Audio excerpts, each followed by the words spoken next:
of Cadenza from Covert Actions.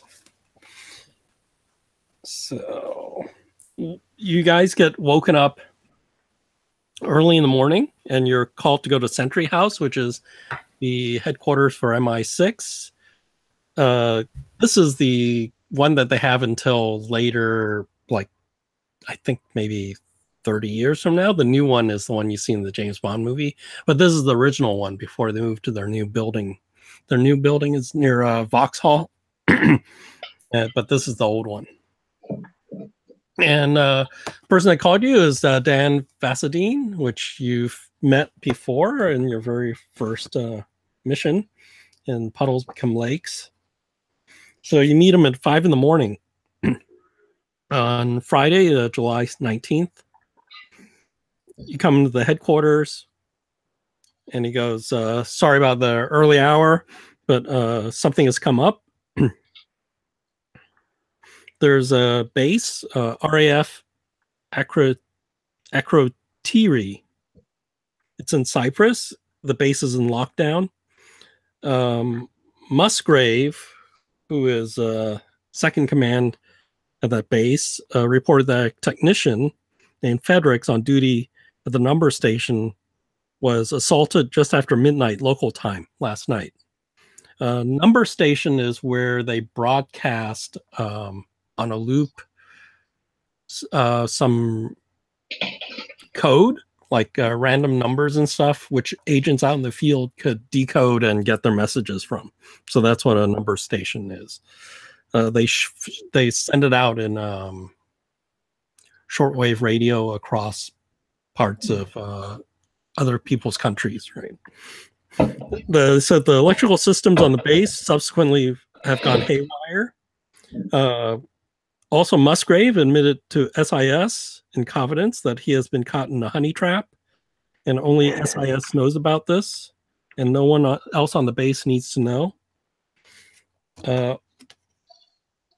There's a person called Evren Cartel, an artist from the Mosul. She drugged him and attempted to blackmail him with photos of them in compromising positions. Cartel wanted information about the nuclear warheads on base, their serial numbers, who has access to warheads, and where they were stored. So when Musgrave knew that's what she wanted, he reported what had happened to SIS instead. Musgrave and SIS believe the technical problems are sabotage orchestrated by Cartel to steal a nuclear weapon. SIS believes the assault on the technician was to direct attention away from the warheads. Investigators are to apprehend Cartel and all other saboteurs and bring them in for interrogation. Investigators are to be issued cover identities of RAF police investigating the assault on the technician and suspected sabotage. This will avoid raising undue suspicion and give you authority to question anyone on the base. The only people on the airbase that knows the investigators are intelligent operatives are Knight, Musgrave, and Palmer. Knight is the first in command, Musgrave is second in command, and Palmer, I think I guess he's just an SIS person that has some connections.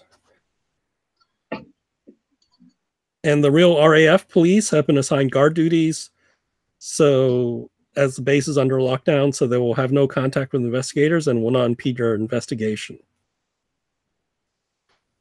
There will be a car that will take you to RAF Norholt in half an hour. And if you have any questions, those will be given to you in a given you by the personnel or operations person in the air base. Okay. Charlie's got a big grin on his face because he's back to RAF, right? Yeah, basically, he's just got a big smile on his face. But you get to be the RAF police, which is pretty interesting, right? Mm. It's like, can I fly the plane?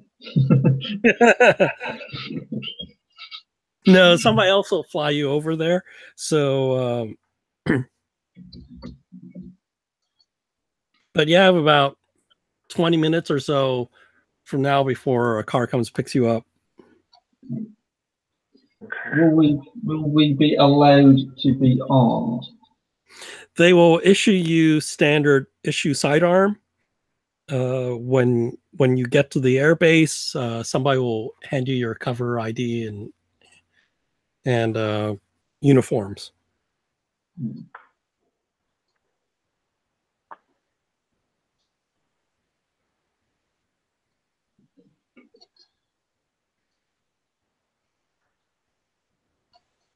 So this is the time they give you here is about 20 minutes to requisition any special equipment that you want.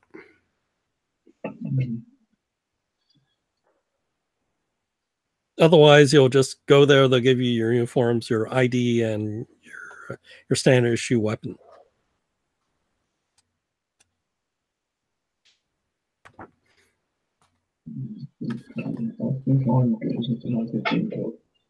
So you have no special requests, then you can take you to the airbase.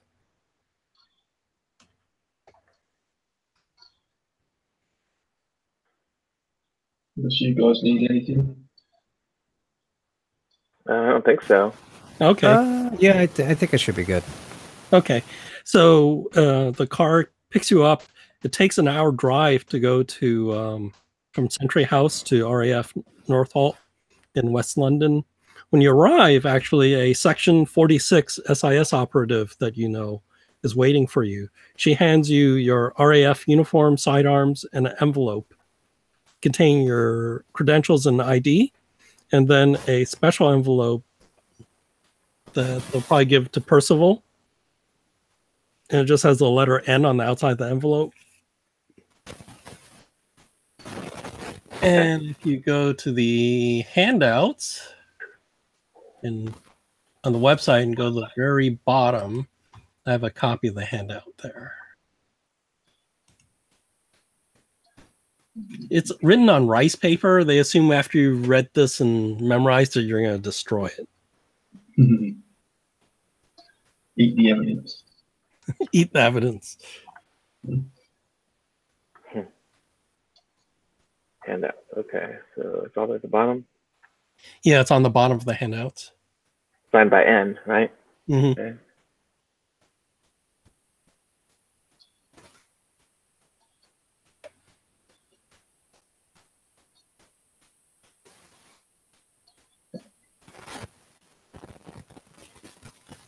So in summary, basically, 2 other Section 46 agents were on the base. They sort of went crazy. One jumped from a window. Another one shot himself.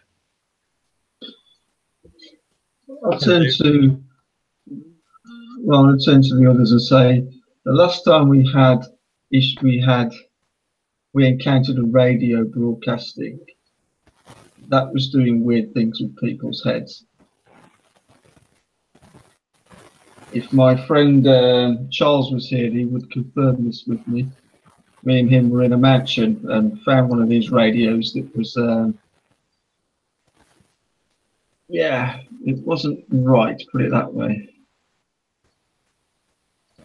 So they're saying that basically it sounds like they suspect that there's some hidden message or something in the broadcast that they listened to that might have driven them to do these acts, and so they're instructing people to like not tune into the frequency until they can change the broadcast. Yeah, and the broadcast won't have a new one to put up for 24 hours. So there'll be a new tape that they'll send to the station to replace the current one that's playing. The current one repeats every 4 hours, and it only broadcasts on a specific frequency. And what's the origin, like the standard origin of this broadcast? Like, do they have a record, a paper trail of where this broadcast came from? Yeah, the broadcast is from that station. It's the number station broadcasting this. Oh, so supposedly these two individuals that are now dead would have been the ones to create the broadcast? They were there not to create it, but to play it. So the tape. So usually they get a tape from somewhere else, and the tape would have all the messages on it, and then they just play it at the station to broadcast across Europe, right? Well, is someone investigating then the origin of where the tape would have been created? Yeah, they don't think there's, well, they don't know on their side. Nothing's ever happened right until now. So, and it's always been on this frequency, I guess. Unless someone would switch the tape. Yeah, that's possible. I mean, I've heard one of these sort of number stations for real, because there's one in the Soviet Union, isn't it? Not a former Soviet Union, called the sort of buzzer. You can actually tune into it. It's quite bizarre. So what are these broadcasts normally formatted like? Is it just like, is it digital data, or is it someone talking, or how is the data normally transmitted? I think, like what does one of these normal numbers broadcasts consist of? If you tune in, what does it sound like? I think it sounds like numbers, people saying numbers. Okay. Yeah, there's kind of different. Sometimes I hear them say certain words.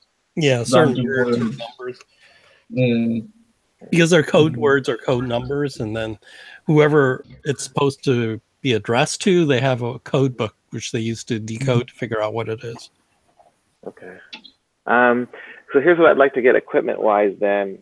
I'd like to get a recording device that we could tune into the frequency and be able to record onto some kind of cassette, you know, with a transmission. But I want to be able to turn the volume all the way down so that when we record, it doesn't come over a speaker, so we can record the signal without actually hearing it.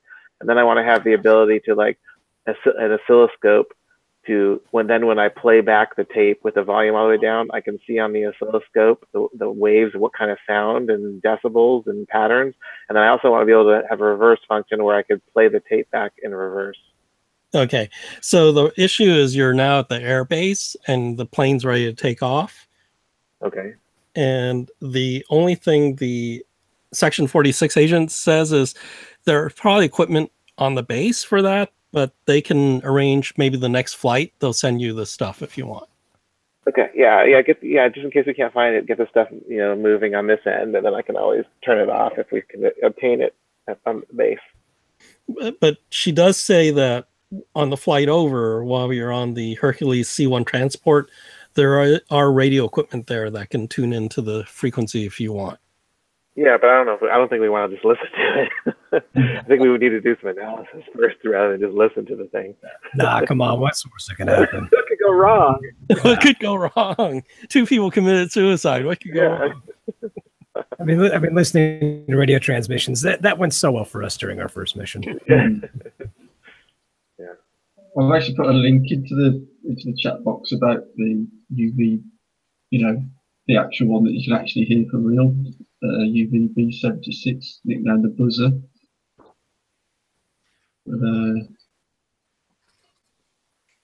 Yeah, so she tells you that, and then it's actually a 4.5-hour flight on a Hercules C1 transport aircraft to RAF Akrotiri, if I pronounce that right.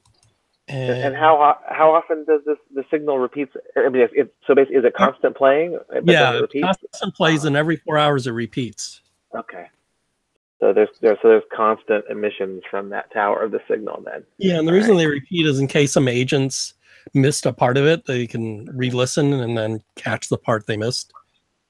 And of course, there's always padding in there. There's always fake stuff in there and real stuff. So if you're an agent, you know what to listen for. And then, you know, that next section is yours, right? And things like that. So we're on a military plane. Does the military plane, like I don't know the model, but I know it's pretty standard equipment. Does it have any direction finding equipment where it can DF RF signals for. Usually that's used for like to locate rescue beacons and stuff. So Yeah, yeah, I assume there is. It's Okay. not as good as one of the giant radar dishes right on top. Yeah. But what I'd like to do then is have them put that frequency into the DF equipment, but not have it play over audio, but just as we're coming into the base, just to it'll tell us that if the signal is continuously transmitting, how strong it is, and if it is actually coming from the base. Yeah, yeah. So while going there, they can get the frequency, and it really is coming from the base. Okay, and it's still transmitting. All right. Okay. Yeah, they stuck you in the cargo hold, which is standard. Yeah. You see their shipment of spare electrical parts and other wooden crates.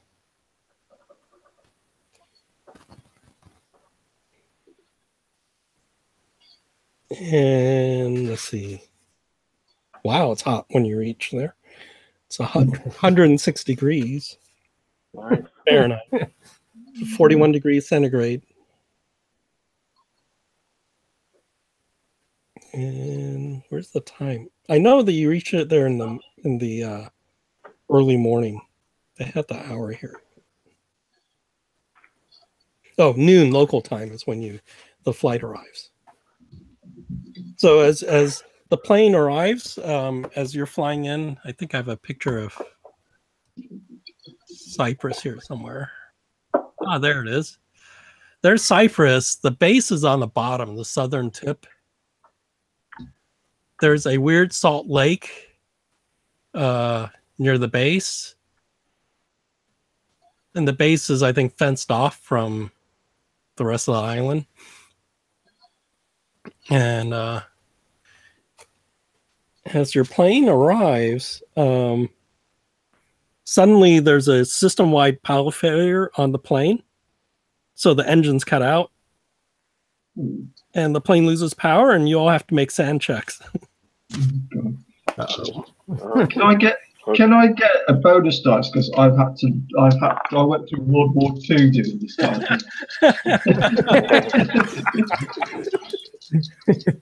But I made it. When you were a RAF flyer, you were the pilot, so you had more control over it. This is you're in the hands of these two young guys up in the front of the cockpit.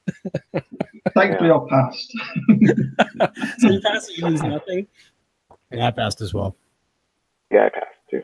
Oh wow, you guys are like rock solid. We're all old hats at this. Yeah. So just as Charlie knows, they're resetting the engines, and after a few seconds, they restart the engines, and the power goes back on inside the plane. The lights flicker, and the engines roar to life. Okay. Is that normal for one of these planes? I don't think so. No. That's a little unusual for something to have an effect like that. That's kind of like an EMP kind of a. And you're there. There are some windows in the cargo plane. You guys can do a spot hidden. Okay. Oh, 6. No, I did not make it. I rolled a 0-0. You're just looking at the wall. Yeah. I got an extreme. Oh, okay. So maybe from where you're seated, you could see out one of the windows, and you can look out, and you notice that the lights on the base also went out. I say, that's bizarre. It's not just the plane, or the lights on the ground have gone out as well. Have a look.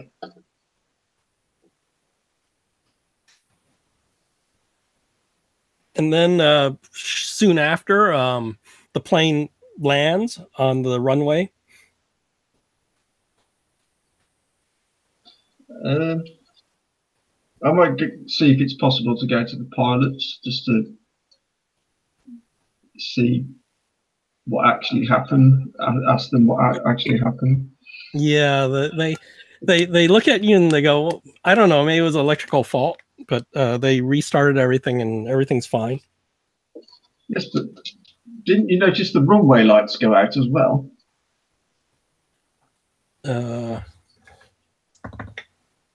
One guy says no.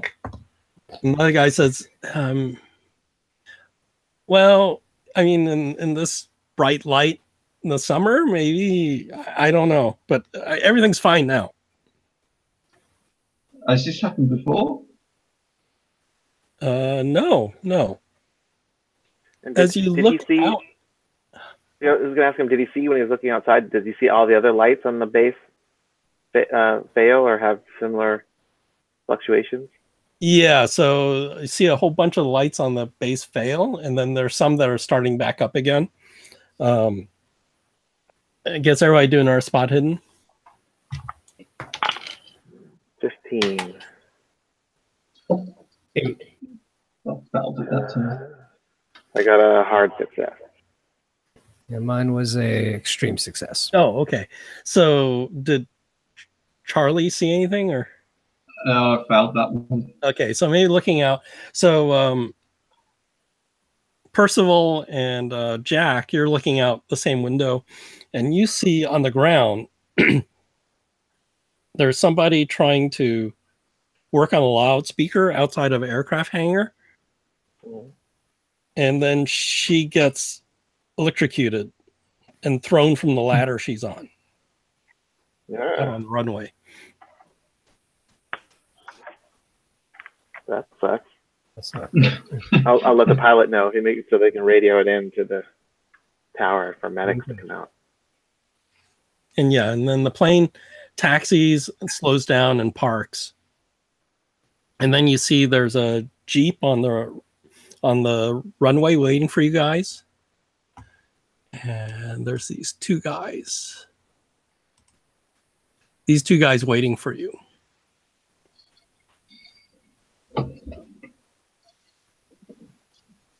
What rank are they? One is wing commander, and the other one is a leading aircraftman. It's a LAC is how they. As I approach them, just out of force of habit, I can't help myself. I sort of salute them. Oh yeah, they just look back.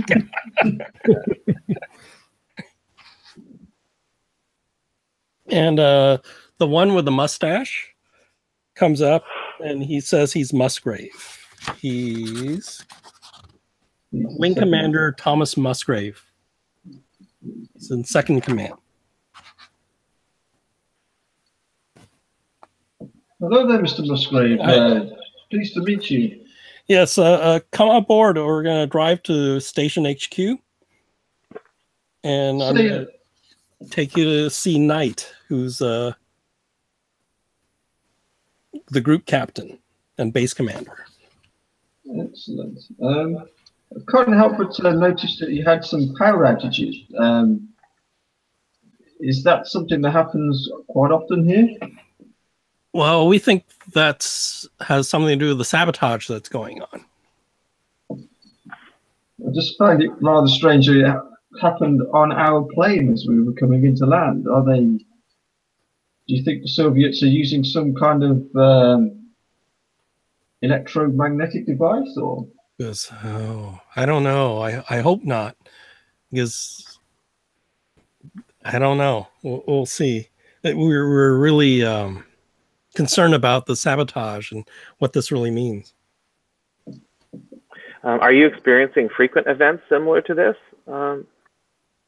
Yes. Frequent. Do they seem regular, or is there a pattern to them?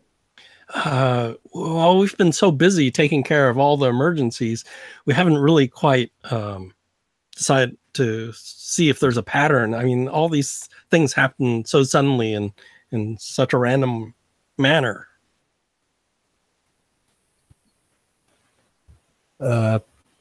We've been finding that someone got hurt on the way down. Has that been happening regularly? Yeah, I think I saw that. It looked like there was some sort of electrical surge. There are some people being hurt, but we're trying to proceed with caution. But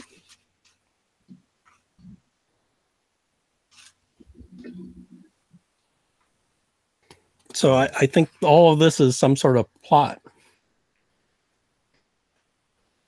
And then at one point, he asks the driver, who's the other guy, who he introduces as Palmer, to pull the Jeep over a bit.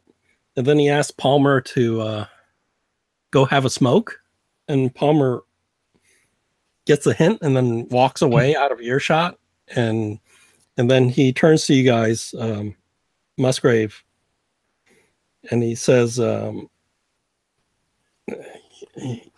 think SIS, I've told SIS about the honey trap, and I don't want any of that to get anywhere on base.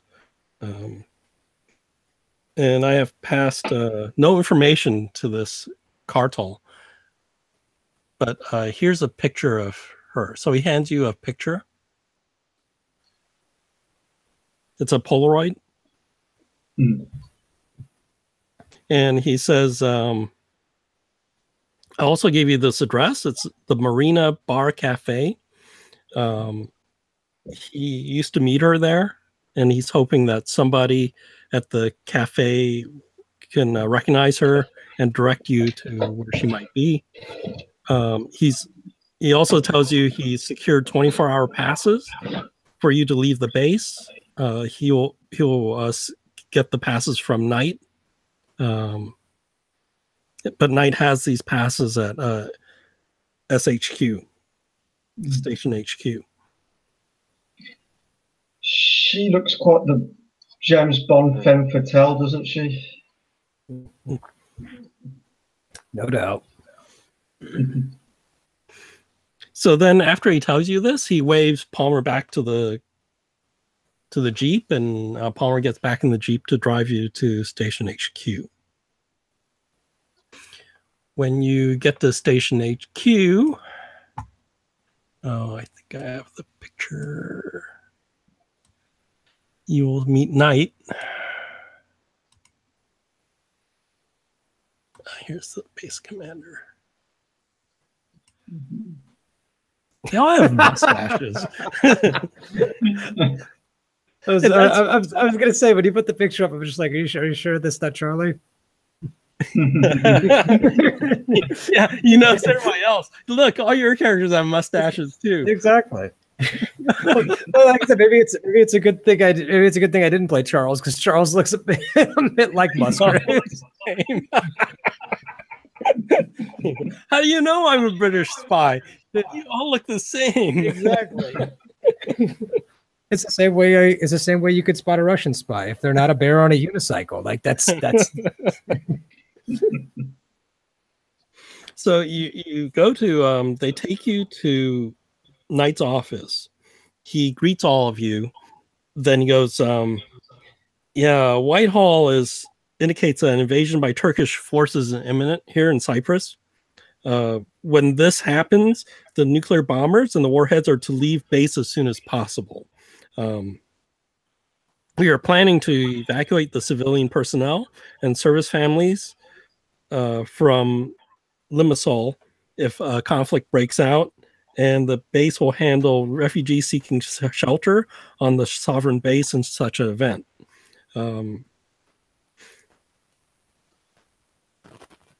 If you need to leave the base and follow any leads, you should do as soon as possible. Escalating tensions will make travel worse. And Palmer, and he gets Palmer over there, the guy with the cap, is to stay with you. He's going to be your driver, and he speaks Greek and Turkish. And then on your return, if you want anything, you can go through Palmer. If Palmer can't get it, go to Musgrave. If Musgrave can't get it, it better be important before you come up and ask me for anything. An office has been set up in SHQ. It has a computer terminal that you can use to access records. And there's two telephones, an internal telephone and external line in the office. That office is just down the hall from my office. And that's it. You're excused. and he hands you the 24-hour passes. Okay. I'd like to Immediately, ask him like, if we can. turns his back on you and starts picking up a phone and talking to people about the Okay. crazy stuff going on at the base.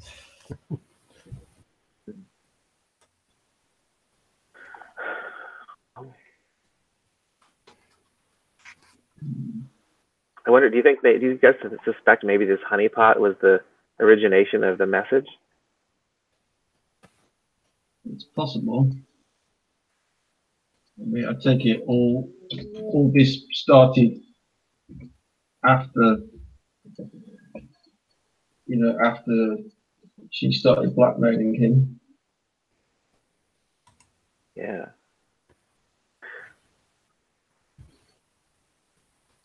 I'm just wondering if she's blackmailed him enough to actually make him do this himself, maybe switch the tapes or something.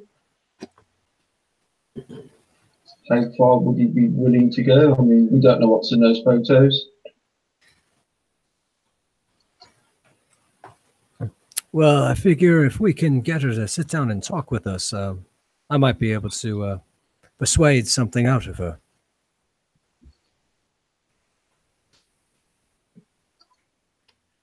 So Palmer comes up and he goes, "Well, fellas, where to?" Is it too late to go to this marina bar? No. It's you give him an address and he goes, "Oh, that's that's only about 9 miles." What sort of clientele do they have in there? I don't know. Interesting line of inquiry here, huh? Going to a bar the first time you come here, Cyprus? It's the only lead we've got so far. Oh, you got a lead already. I think we may be asking a few too many questions. I'm going to keep my mouth shut. He doesn't have a mustache. We can't trust him.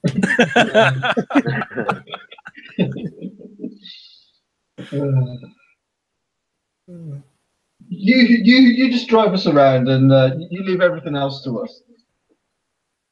Well, as the commander said, I'm your translator and driver, so. Yeah. Who's that? None of you speak Greek or Turkish, right? No. I can speak a bit of French.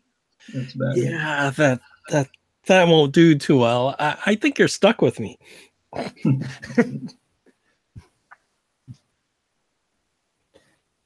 But yeah, let's go to this bar cafe that you guys want to go to. I mean, we could try to set a trap for the honeypot, a reverse honeypot. Like if we go in there and like one of us parades around like we're some new arrived big shot on the base or something, maybe we can draw her attention, and then if we can get her alone in the room, that we can like ambush her and question he looks at you and goes, "Oh wait, did you bring other clothing? I don't think we can leave base. You need to change the civvies. You can't go off base wearing your uniforms, especially your RAF police uniforms." Okay, well then can you take us to the exchange so we can buy some clothes? So when you change your clothes at the plane, you probably still have your old clothing if you want. Okay. Because I assume you didn't dump all your clothing when you changed into the RAF police uniforms. Well, we probably bought some minor luggage, I would think, knowing we're going to stay on the base. Yeah, put a whole door with some sort of nicks and knacks in it, and toiletries. And then he tells you need to hide your sidearm too. Okay. Oh, that's not a problem. Yeah. So he tells you, I'll meet you out front. I'll come up in a Land Rover that's unmarked. It'll have the Union Jack as on the antenna, but it won't have it won't be quite like a military car. So I'll see you after you change in about 10 minutes.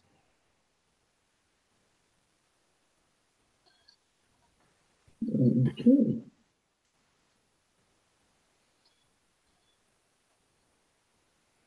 What do you make of this guy? I'll say that to the others, once he's gone. Yeah. I know he seems a bit over-eager. Asking a few too many questions for my liking as well. Yeah, well, he is SIS. Yeah. It's just I've just got a few trust issues, that's all. No, man, I don't blame you at all.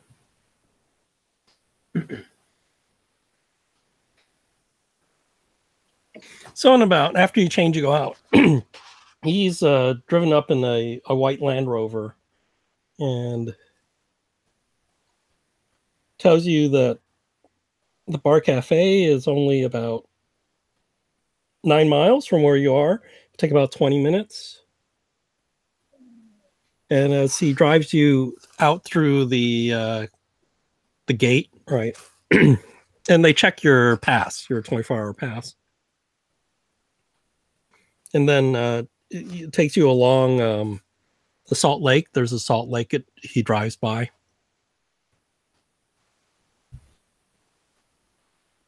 And then through suburbs and a city marina. And then past that, the houses get closer and it's more commercial. And as you go by, you see some Cypriot National Guard units taking positions along the Franklin Roosevelt Avenue. And who has the lowest luck? Mine is 64. Mine's 65. Percival? Mine's 70. Oh, hey, 64 is the lowest luck. Right.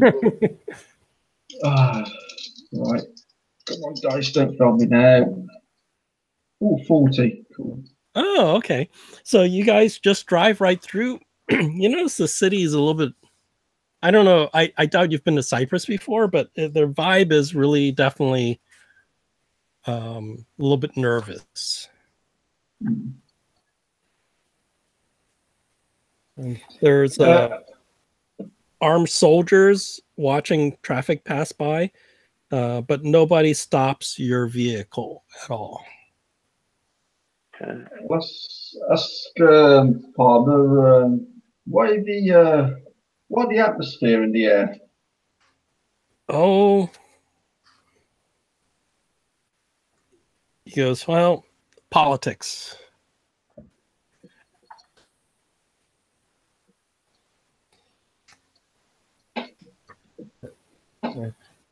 Is it anything more than that that's got them on edge right now? Well, I think this just started recently.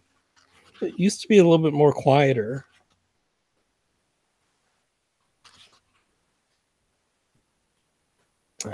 And so was there some sort of incident that happened? Well,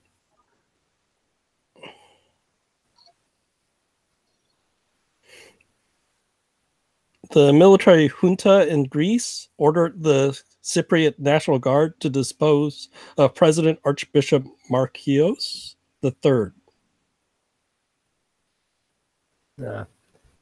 So a change in ownership. Yeah. Well, that bloody figures. And they believe that the president was no longer a supporter of Enosis, the movement of Greek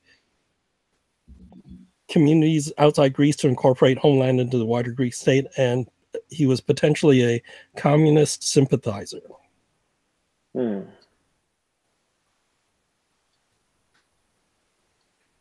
Yes, and as we all know, the deposition of someone always makes everything a smooth transition, right? Oh, yeah.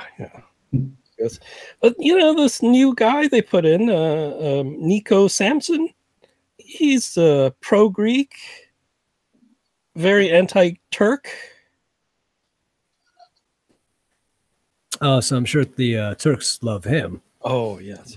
So thus the tensions.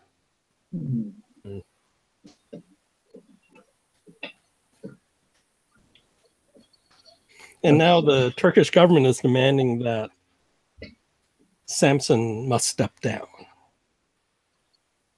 But hey, we're safe in the airbase. Has there been any violence at all? No. But you could tell it's a little bit tense right now. Oh, there's the cafe you're looking for. Ah, excellent.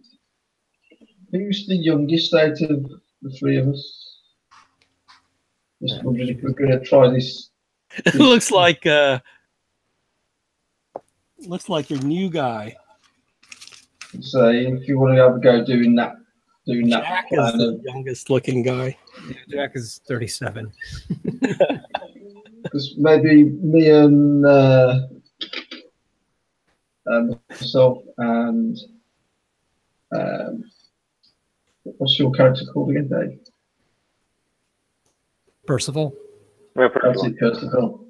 If we sit at a table within sort of watching distance and see if she makes a move or for the new guy, being young and dashing.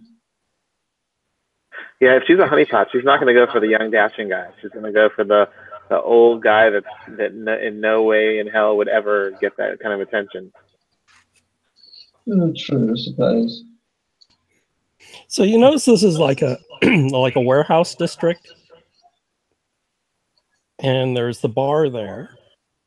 There's still the Cypriot National Guard on the street.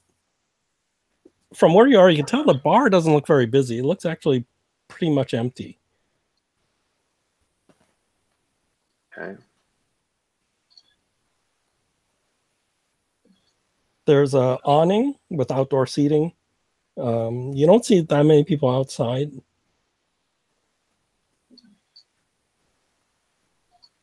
So, well, we could always go in and check with the bartender since we do have a picture.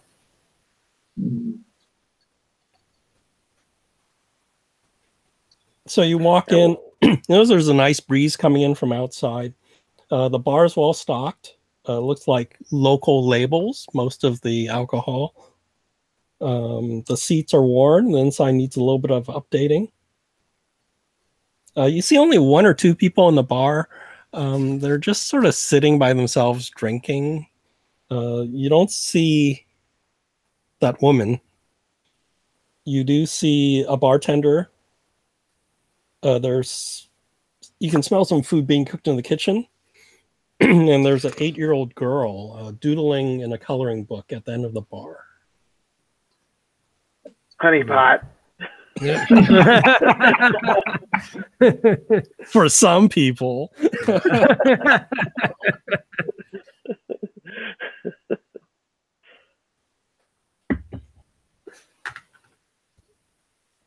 Is it not peak time? Is it like too early for this place to be? You don't know.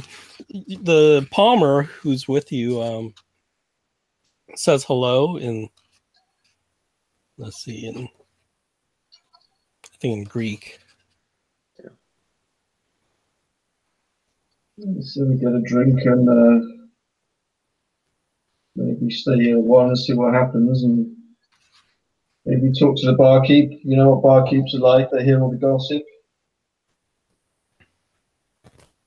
Well, not to mention, I'm sure they remember faces too. So you order, what do you order? Beer or something? Whatever's on tap. Okay. Ouzo. Yeah, there you go. Yeah, it's probably like Ouzo, grappa.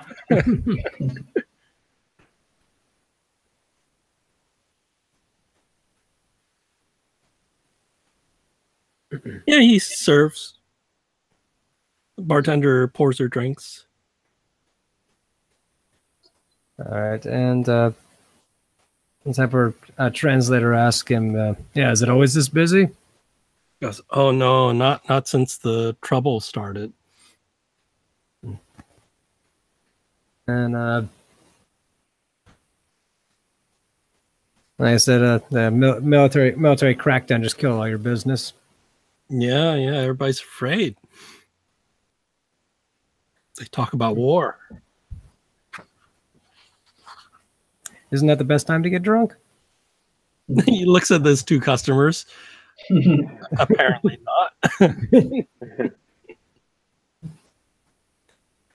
Sounds like you guys need better advertising. I take it the girl at the end of the bar, is that your daughter? Yes, that's my daughter.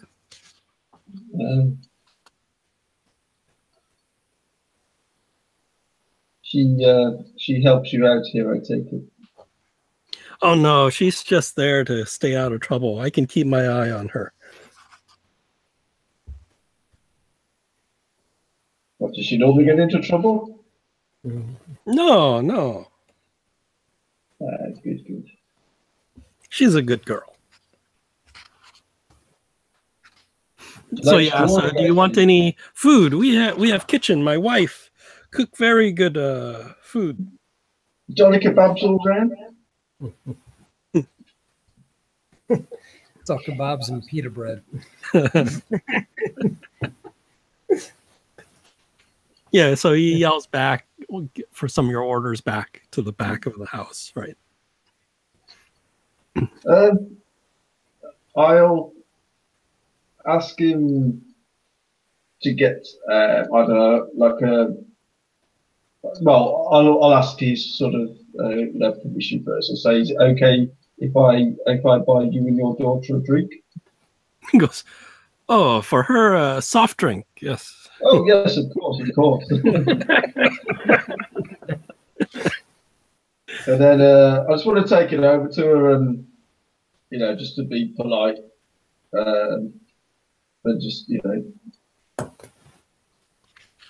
Oh yeah, she's just filling in a coloring book. It's not like, it looks like a normal coloring book. There's nothing unusual.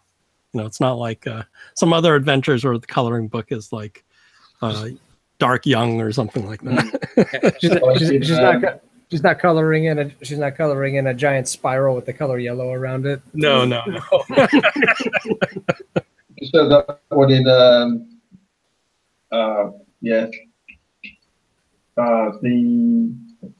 when he's drawing the I'm trying to get the scenario. It was the first one Chaos Sim did out the group on. Well, they did one a time to harvest. There was like a That's the one, yeah. Yeah. So it's nothing like that. She's probably filling out some sort of Disney princess coloring book. Yeah, I sort of pass her the drink and give her a smile and just hand her the drink. She looks up at her father. Her father nods his head, and she takes the drink. I'll just say, very good drawing.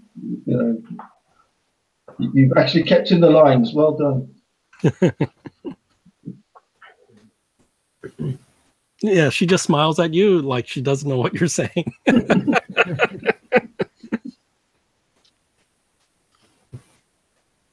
I'll have him ask the bartender if he had a regular that used to come in and was a girl. Hard to say. Can you describe her? I can do you one better. I just pull out the picture. Okay, so he looks at the picture and goes, So he leans in and he goes, yes, I know who she is.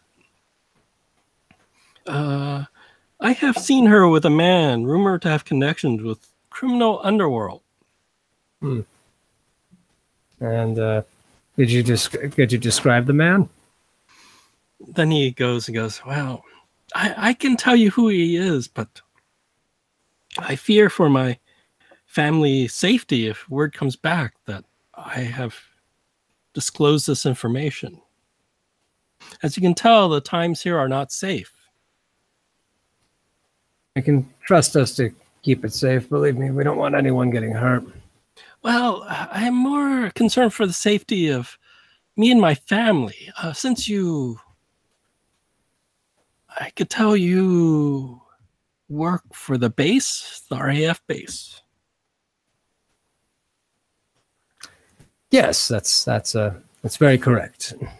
If you give us shelter in the base, I will tell you, until this problem blows over, somewhere safe.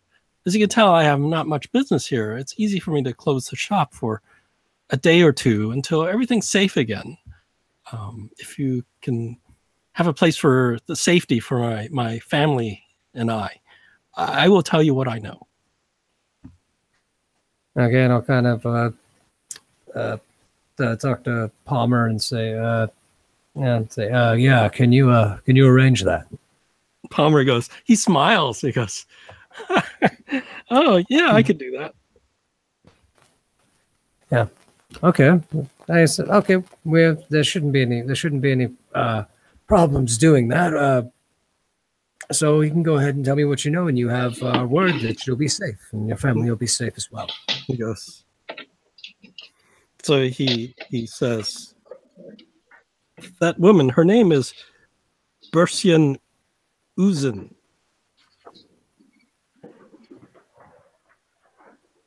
She works at the Dickman Gallery. It's Dikmen. Mm-hmm. And this Dickman Gallery is owned by Senor Dickman, who is a criminal underworld figure.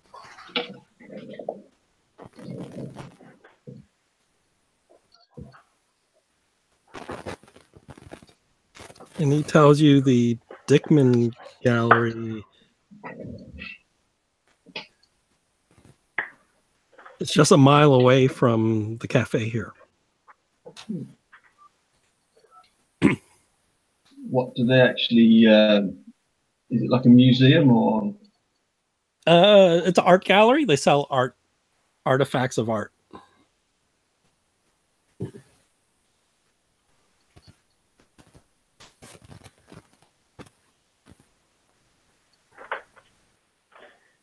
All types of art? Is it just paintings, or is it like sculptures and that, a bit of everything? Yeah, a bit of everything. The last time we had to deal with paintings and sculptures, that didn't go so well.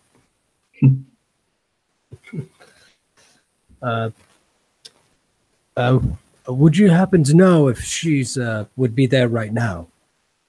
I don't know. I haven't seen her recently, last day or two. So. All right. Anyone else have any ideas, questions, anything they want to ask? Have you had any weird power outages in the town at all? He goes, no.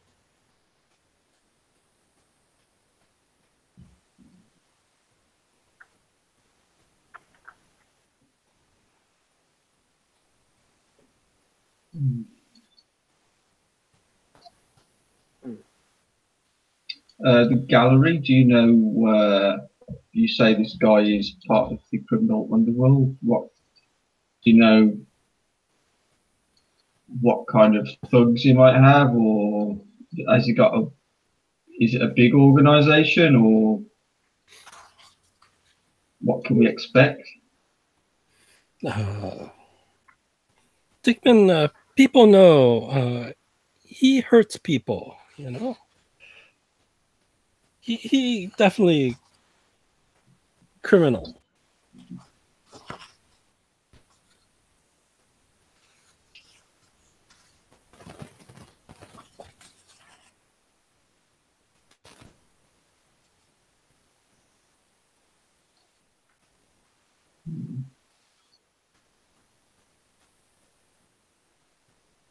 So he asks Palmer about something, and then Palmer writes down something on a sheet of paper and hands it to the bartender, right? How often is she seen in here? Is she a regular? Yes, she is a regular. So almost every night? Pretty often, something like that. But I haven't seen her for the last day or two. Are there any other bars you she might frequent? Oh, my customers do not tell me if they go to other bars.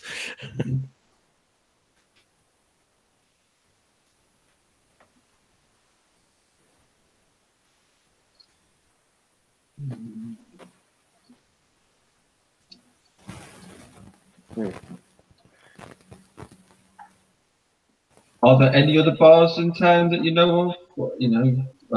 Obviously, because you're going to be shut, it Yeah, might so be worth us. there are other Like, bars in town, lots of other bars. Turns you go like, how do you come here so easily? That's so unusual. Out of all these bars in Cyprus, you come to the exact right one where the bartender knows her.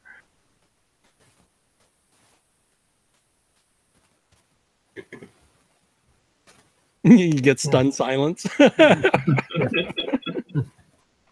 Too meta.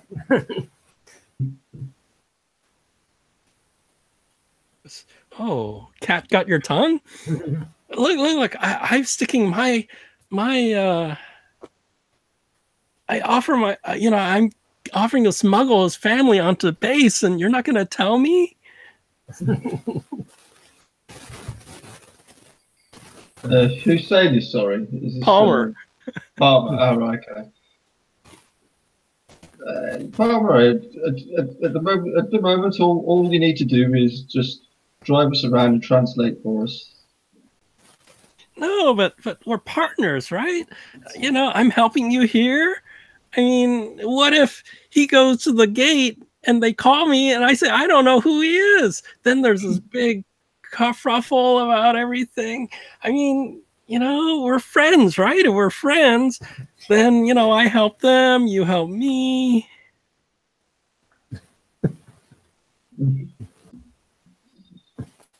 So I look at at the others and see what their faces are saying. Jack's face is saying, "I think Friends is moving a little bit fast on this one." Yeah. I mean, he doesn't even have a mustache yet. That's not let's jump to anything yet. You're useful. We need you, but we're not going to tell you everything right now. I see, he says. But he doesn't say anything after that. He just says, I see. We've only just met, and you just seem a little bit too overeager. And I just think the less you know, the better for the moment. If you were to get captured by some Soviets and they interrogate you, the less you know, the better.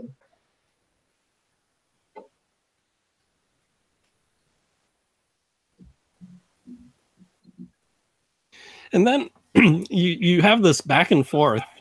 And then the bartender, there's like a look on his face, and he goes, I close shop now. We follow you back in base.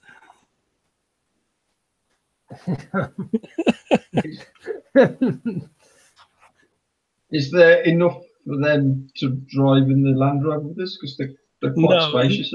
He says he will pack up. He's going to close the bar, and then he'll follow you into the base with his VW camper.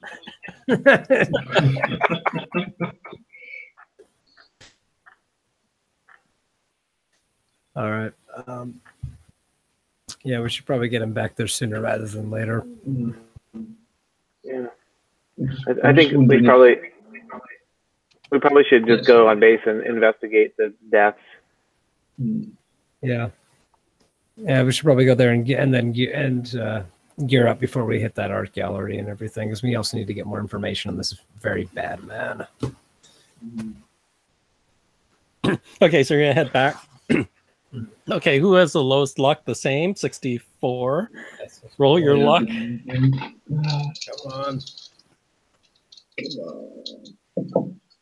Oh shit! So that's good. I failed it by 3. You cannot burn luck to get a better luck. Oh man. You can't spend 3 luck to make it better. Yeah, I'll spend some sanity.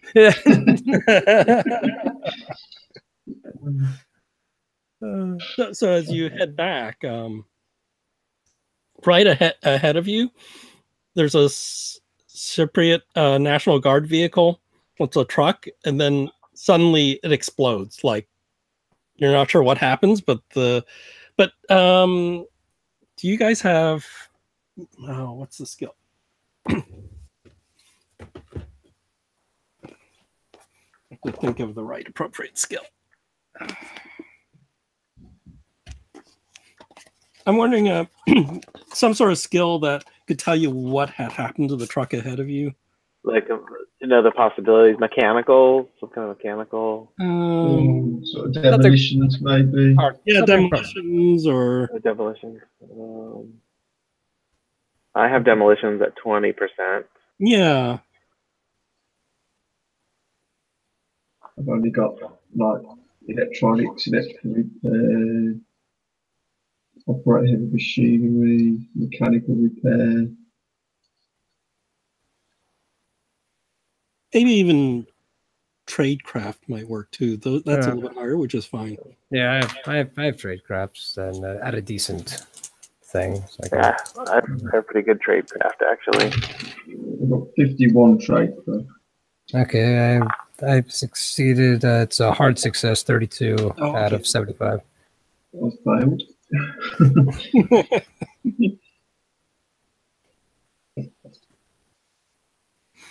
So with a hard success, you think somebody threw a grenade in that truck as it went by?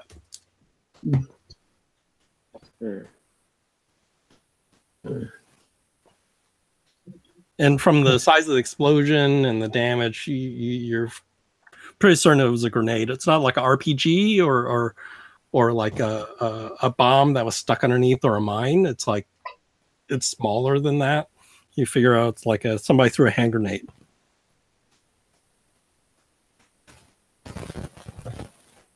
Oh, and Palmer's driving. I have to roll his drive.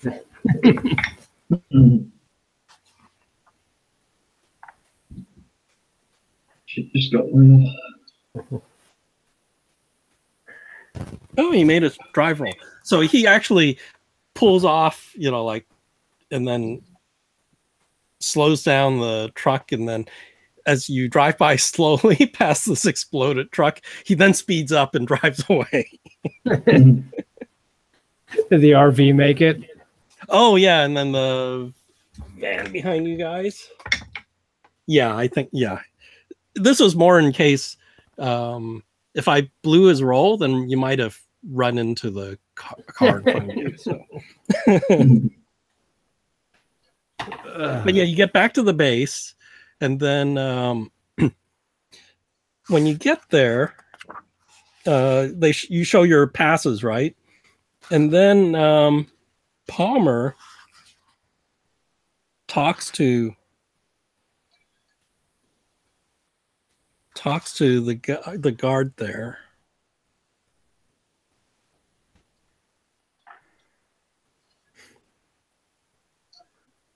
And then he's talking to the guard. They're smiling. He's chatting him up. And then the guard that checked your day passes sort of waves a VW through. Mm-hmm. And you could tell the bartender's like incredibly relieved. And then Palmer comes back to your car and he gets back in. He goes, "Let's go. Where to next?"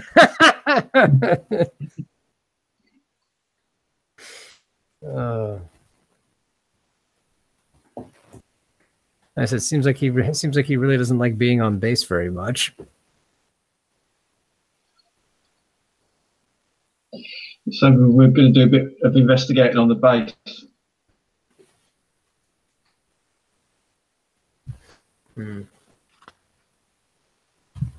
That was the plan, right? And then Palmer does turn to you guys. He goes, "Yeah, that's fine. It's definitely safer in here than out there. See that grenade go off?" Yeah, we might want to wait for that to cool down before we head out, or at least wait for the sun to start going down a little best more. Less level they can see things to blow them up as easily.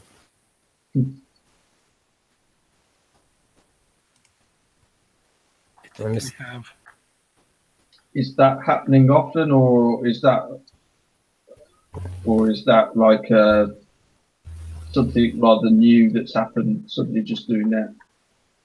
yeah, that's new. So this is a map of where your base is, circled on the bottom, and then that's where the bar was, and then that's where the art gallery is. Tensions are going to get worse and worse. So And you're on base. Here's a base map. I don't know if you can read it. kind of. okay. Yeah, there's just lots of buildings and an airstrip. Yeah. Has a hospital. So this place has a hospital and has all the support things. And then there's also families here of crew members. There's like family housing and stuff. So it's not a small base. It's a fair size. So using our police cover, can we get access to the dormitories and go find the rooms where these two individuals lived? Yes. And go search their living quarters? It goes, oh, okay. Palmer goes, I'll drive you back so you can change back into your police uniforms. Okay.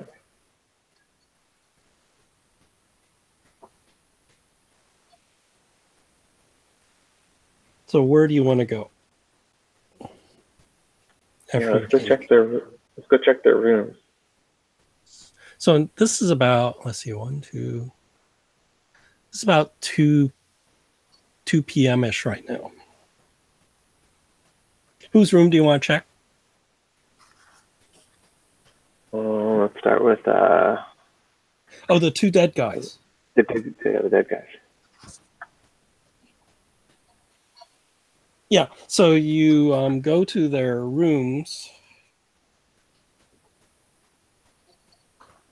You guys can do spot hidden. I got a hard chance. 30. Let's see. Oh no, Got I've got a- a regular pass, sorry. Yeah, got a 44 out of 50, so success. So you guys toss the rooms and you don't find anything unusual. Okay.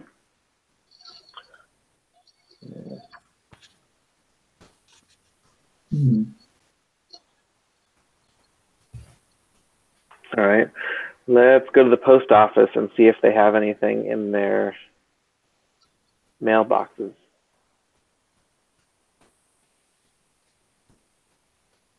Yeah, you just find regular mail. Okay. All right. Well, can we go check out the site, the broadcast site?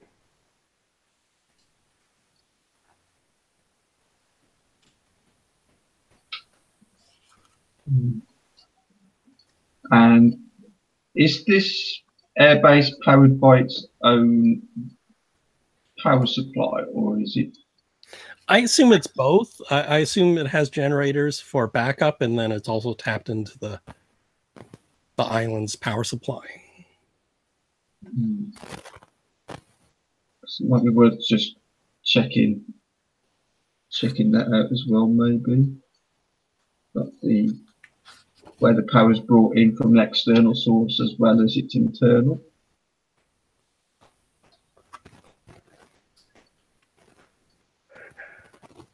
You could just talk to a base engineer, an electrical engineer who knows the ins and outs of the system. That should be pretty easy to get a hold of somebody. But Palmer goes, so you want to check out the number station? Yeah, I think we should. Okay, so the number station is 2 miles southwest of Station HQ. You see a array of antennas, and it's separate from the other antennas, and it's a square of concrete land surrounded by chain link fence. There's a guarded check post that checks the entry in and out. Okay. I want to ask him, has anybody been in and out of here in the last several days? He goes, no, sir. We have the logbook here. Okay. Yeah, I'd like to know who was on duty during the different shifts of the last week, So he and shows you the if there's log. anything out of ordinary. So he shows you the logbook.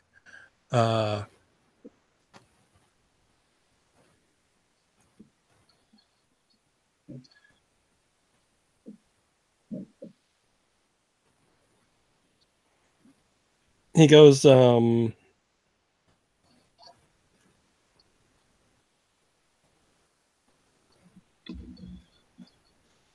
someone named Sanford, Corporal Sanford, was there, and then Fredericks arrived to relieve Sanford. But Sanford didn't depart. No, he did depart. Timeout at 23:01.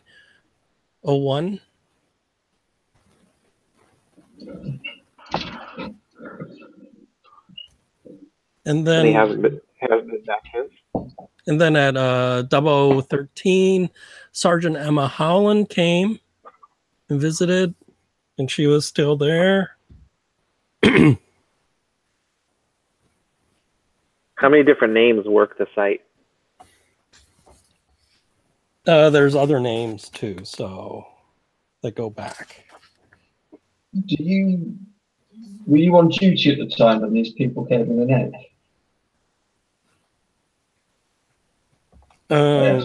Yeah, this guy wasn't there on duty at that time. Do you know this Emma Howland by any chance? Personally? Oh, I've seen her before. I'm just wondering. Saw her where? At the site? Oh yeah, she works here. I'm just thinking, is it worth showing them the photograph of this woman just to see if it was her in disguise, maybe? And she gained access to it? Yeah, in what capacity does she work here? She's in charge of some of the shifts.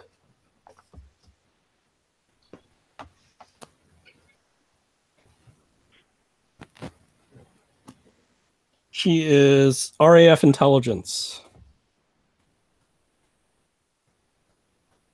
Does she look like this by any chance? You showing the picture? Yeah. He goes, no. Have you seen her? He goes, no.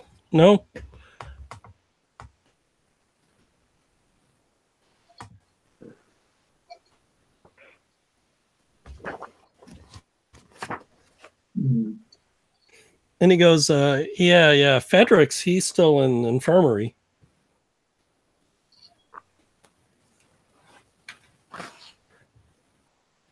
Is he able to communicate? I don't know. They took him out on a stretcher, but he hasn't come back since then. But as you know, we've locked this down. I'm just here waiting for you guys to show up. And we're not supposed to let anybody in other than you. Have you been present when the power's gone out? Oh, that's happening on and off today. Is there a specific area where it seems to emanate from, and then,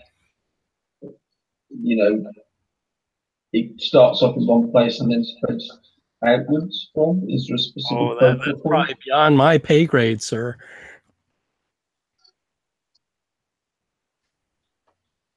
So the timing's a little interesting, right? And there's always only one person on duty? Yeah, this guy's the one person on. Well, no. Well, yeah, for the broadcast. Yeah, it seems like it's one person on duty. Yeah. Because if you notice the timing, so it looks like Corporal Sanford worked a full regular shift, right? He came in before 1500 and then got relieved at 2300 and went home, right? And he got relieved by Corporal Bryce, who came in just before 2300 normal start time. But then very soon after that, he got relieved by Sergeant Howland. Oh, no, not relieved. She signed him out because I think that's when the accident happened. Oh, Finding out. But if you look back on previous logs, she usually doesn't show up at all. Usually somebody else relieves him after their shift, whatever the shift is. Yeah, so why did she show up? I think they have. That's why. I think it's like a 8 hour. Is it 8 hour? Mm. Yeah.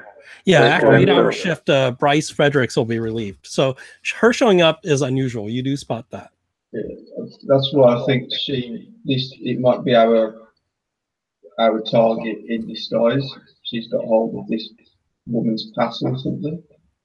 So it might be worth checking out this Emma Howden to see if she's actually here and she hasn't been kidnapped or something. Yeah, we definitely need to go to her room and investigate. So yeah, let's check out the site first, and then look that. Okay, so that's the map. I think you can. So the checkpoint is in the corner, the bottom right corner. I guess there's a door that goes in a hallway, and then there's 3 toilets. This is crazy. Kitchenette, generator controls, generator, control room. Okay, there's a ladder. Okay.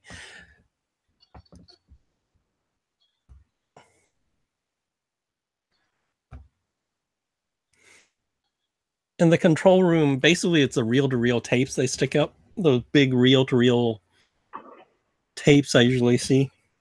Uh-huh. I take it there's someone on duty in there. Is there any sound playing over any speakers or anything? You guys can do a listen roll. So we should put what do you call it? I got 08, which is a critical extreme. Okay. I failed. I was gonna see if I could use like the signals. We should put earplugs in so we don't accidentally hear it. What were we rolling? Listen. Okay. Oh, I got a 3. So from where you are, like the outside, I assume you haven't walked in yet. You're still outside listening in. Yeah.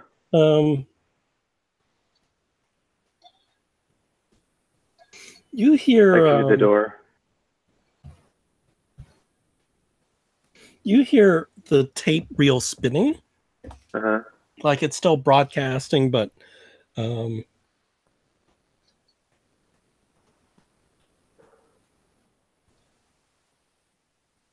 yeah, I assume they would listen to it just to make sure it's working. So there's probably a speaker on the inside, and you do hear the. Who got the extreme? So you can hear. I think we both did. You both got extreme. Yeah. So yeah, you hear the speaker going in there, and faintly you can hear the broadcast going on. Okay. All right, everybody. I think we should put in earplugs so we don't inadvertently hear the broadcast before we're ready. Pardon? It sounds like it's playing. My sort of listen's not very good anyway, to be fair. I got your hearing aids. So I'm gonna put earplugs in. Okay. Yeah, I'll do the same thing. So where do you want to? How do you want to check this place? Are you gonna really check the toilets and kitchen, or are you just gonna head to the? No, I think we need to give it a pretty thorough search. Okay. I'd like to check over all the equipment as well to make sure it's all in hunky-dory working order and make sure it hasn't been tampered with in any way. Okay, so the bathroom's a simple one-stall toilet. I guess I have a sink too. That's like luxury. So they have a toilet with a sink in each of the cubes. The storerooms contain electrical equipment to repair things plus tools. The kitchenette has basic supplies. There's coffee, teas, magazines, ashtray. Nothing unusual on that side of the building. Okay. Generator room.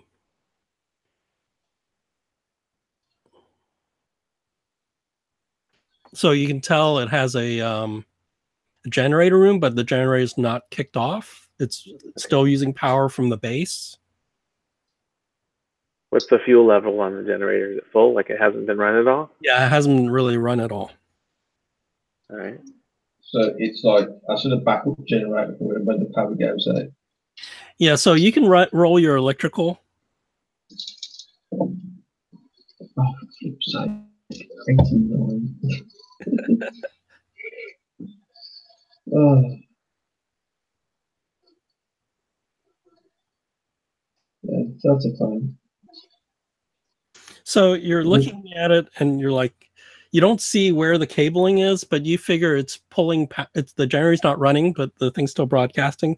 So it must be pulling power from the base somewhere. Yeah. Okay.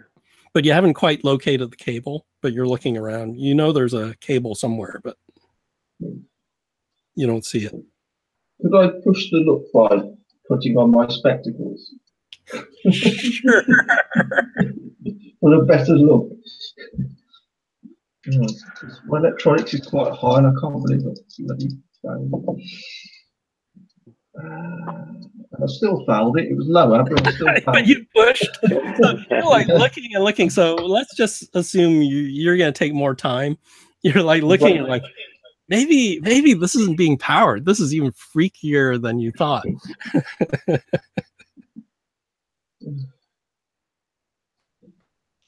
Okay, so you're still looking. So we'll assume you're not with other people.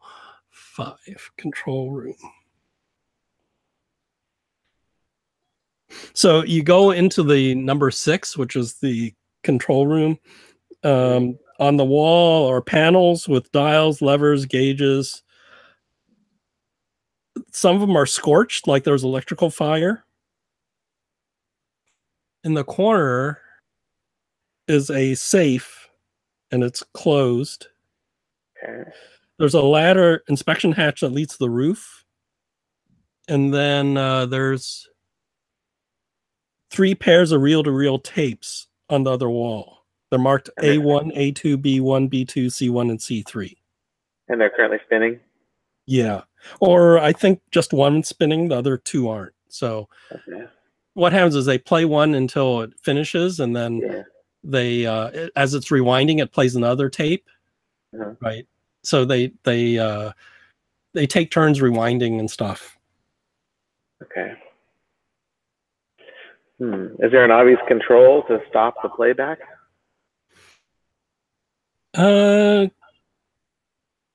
Yeah, there is.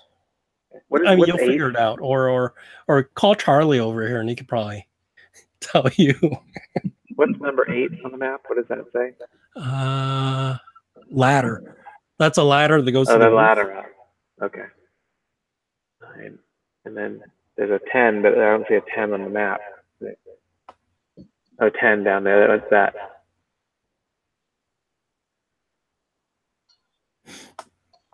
So maybe grab Charlie. He's like, I can't find where they get the power. Yeah, I can't see a thing in there. What do you need me for, lads? Okay, I'm gonna try to shut the tapes off. Is that wise? These are broadcasting for a reason. They're transmitting codes to agents. I think they're old. They're obsolete anyway. Well, they said they would send you new tapes in 24 hours. Yeah. So, right, this is the difference between the SIS and Section 46. Right, SIS wants to keep on broadcasting. Yeah. Do we have any oversight? Is anyone watching us? You could shut it off, but you'll just lose some trust. That's all. I think it's unwise. I mean, at the end of the day, they're broadcasting for a reason. I'll say that hey, I just need to shut it off temporarily because I want to go up on the roof and I don't want to get irradiated by the tower. It's too late. You're underneath the antennas, right? That's Well, what I Charlie tells you. shielded, right? But Charlie looks at it and he knows that the tapes marked 1 are the messages for broadcast, and tapes marked 2 is records of transmissions, so you could examine if there's any interference. Okay. And the tapes run on a schedule. So the A tapes run a certain schedule, B tapes in our schedule, and C tapes in our schedule. Electrical fires have destroyed all the B and C tapes. Only the A tape is functioning. Huh. Does he have access to the safe? Can he open the safe? Yeah, you can, because you're here to investigate. Yeah. Okay. You can open up I'll the ask him safe. to open it.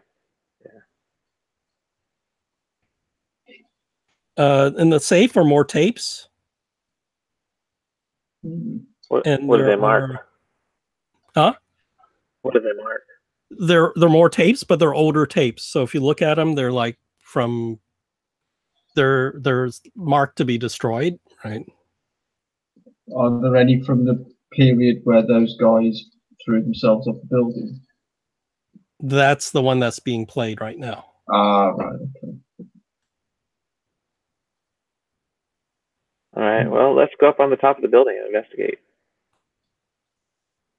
So do you want to turn off the tape, or if I can do it without it being suspicious, if I can give a valid excuse? Yeah, Charlie says, yeah, it's just that button right there. No, I don't want him to do it. Oh, tell him that. I guess it's up to you. I think it's a bad idea to do it. So Charlie's withholding this info from you. It's like, I don't want us to, get into trouble and yeah, I just think it would be a bad idea. Because the last thing we want to do is upset our employees.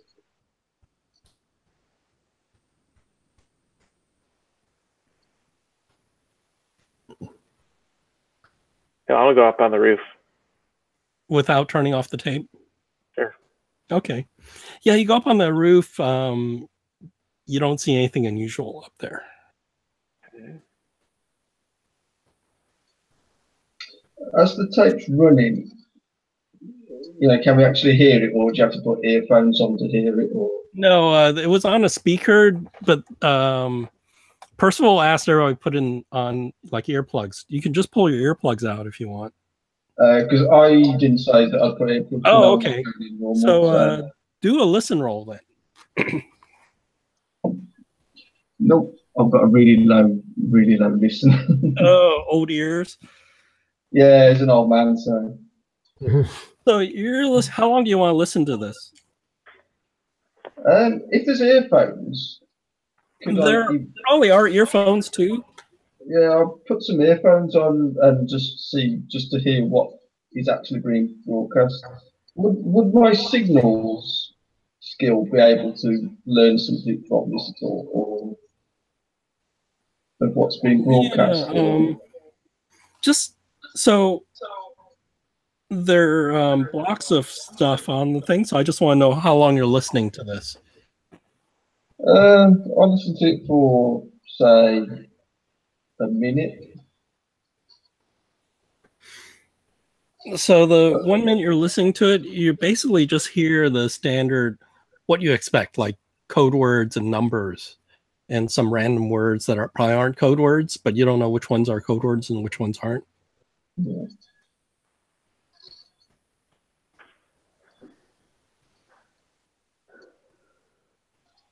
I'll continue to sort of listen for a bit longer just to see if it changes and what it changes to.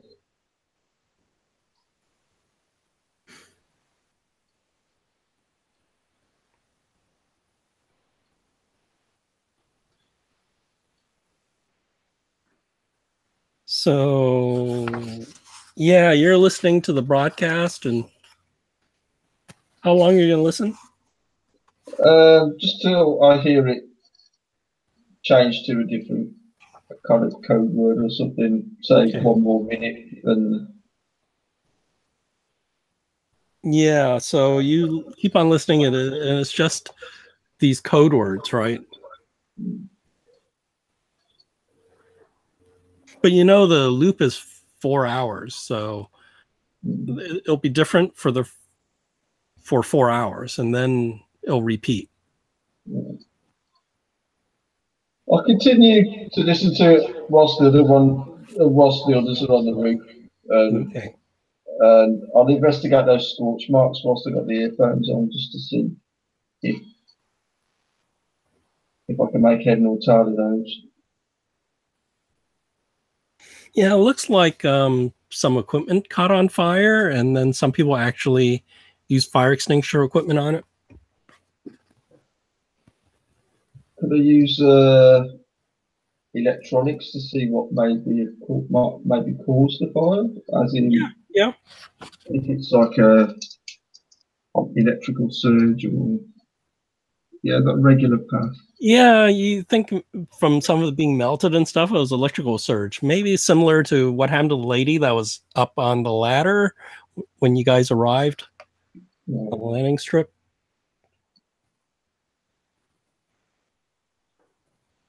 Okay.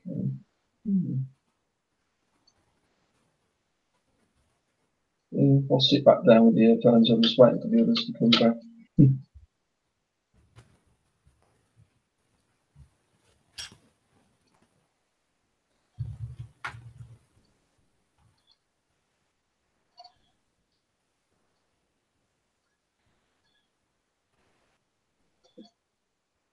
So you're listening to it, and after a while, like there's these blocks of messages that go out.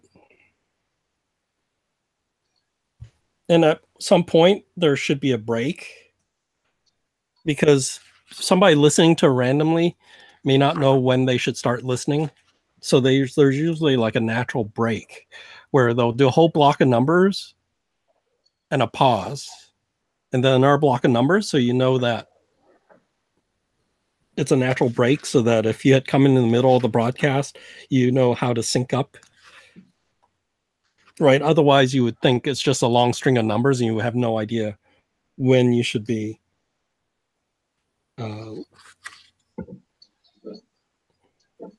starting to write down the numbers and stuff for your coded messages. So at one point where there's a break, suddenly you hear like some music. It's really weird sounding music. Let me play. I don't know if you can hear this. I found something online with the musical instrument, but I think last time I played it, there was some like an advertising, so I may have to mute my microphone for a while before I find the right spot. It sounds like the UBB station, because people have heard them play sort of music on that. And I actually heard some people singing on it once when I tuned into it live.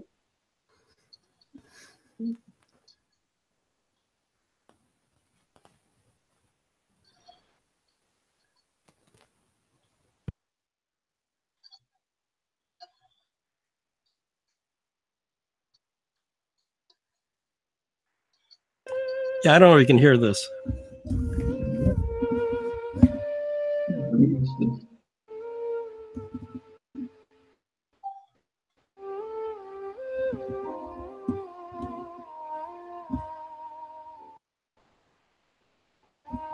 So I don't know if you can hear that. Yeah. Yeah. Sounds like a theremin. Yeah, so you hear it's a theremin. Yeah. Somebody playing a theremin. Hmm. That's unusual, and it's in the middle of this coded message being sent out. Hmm.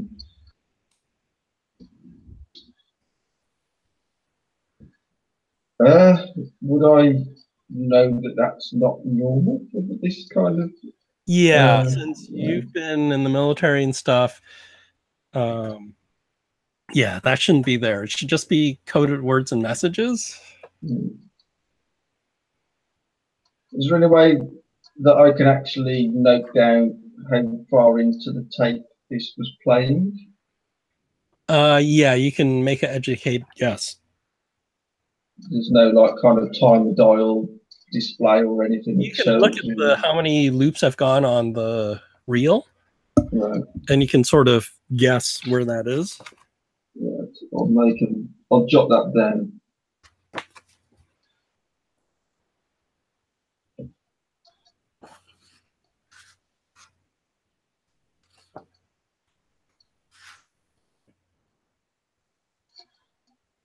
And then who looked in the safe? I did. Oh, so when you looked in the safe, you had seen those other tapes, and then you saw some equipment in there. A theremin. No, you don't see it there. But yeah, why don't you roll your electrical repair? You may not recognize what's in there. Unless you point it out to Charlie. I don't have that skill. I don't have electrical repair. Oh, okay. Yeah, so you just see some equipment and some electrical equipment in there in the tapes, the old tapes that Oh, are I have the default of 10%. I'll roll that. Okay, nope, missed it. okay. So yeah, I'll just call his attention to it then. That's what it is. Yeah, so Charlie, you could take a look at what he's pointing at. I sort of take the earphones off as like he taps me on the shoulder and say, "You won't believe some of the weird stuff I've just heard on air. They're playing music." That's not normal. And then I say, "Hey, what's up? What do you want me to take a look at?" There's equipment in the safe. Let's have a look.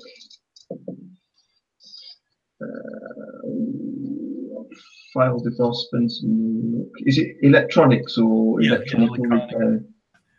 repair? So I need to spend 7 look. Sure. So you look at the equipment, you don't know what it is, and you spend 7 luck, and you look underneath, and there's a label on it. It's like for splicing magnetic tape.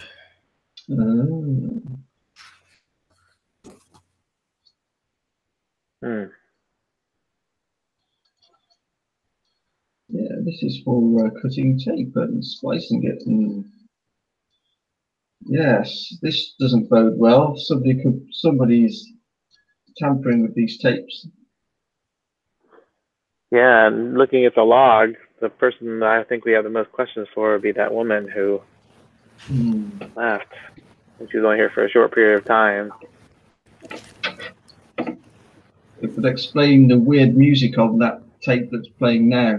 Somebody's patched some music into it. Yeah.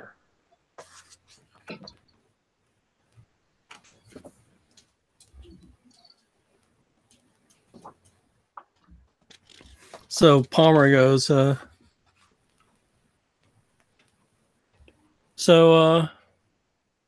anything? Yeah, we found that you need to get the car running for us because we may need to go somewhere. Okay.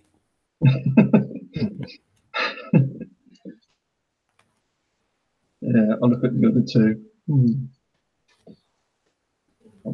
I don't know. I just get this funny feeling about this guy. I don't know about you.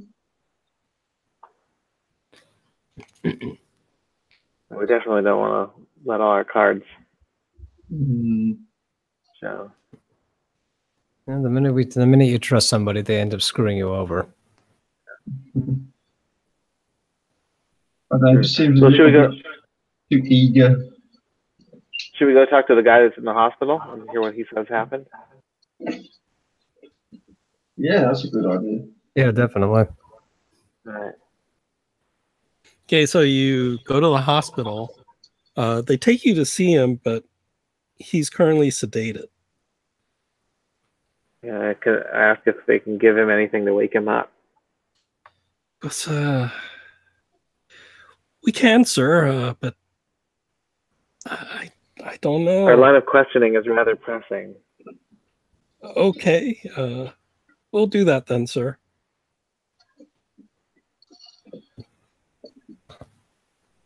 So they inject him with something. And then Fedric's. Does he have any injuries, like they're visible? Actually, he doesn't. Yeah. I have a picture of him somewhere. Let's see. Oh my God, he doesn't have a mustache. Okay, But he's definitely in a can't trust hospital him. bed, so he's not wearing his dress uniform. What's that look on his face? So he's groggy. He got the shot.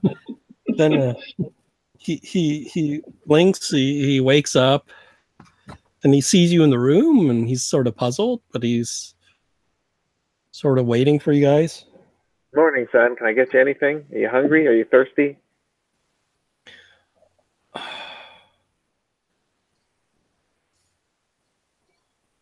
go, oh, yeah, I'm okay. Glad to hear it. You gave us quite a scare. I thought I heard something on the transmission frequency. And now I'm here. What happened? I must have passed out. That's the last thing you remember is listening? Were you listening with headphones on, or how did you hear it? Yes, I was listening with the headphones. And Did you hear music? yeah, yes, and he's like staring past you at something, you're not sure what, and then he starts screaming. And then the doctor runs back in, and then they inject him again. And then you look in the direction where he was looking, it was looking like he was just staring out the window of his hospital room. Huh. And the doctor goes, I'm sorry, he'll be out for another couple of hours. Well, Okay, it wouldn't have thank been if you didn't shoot him up with something.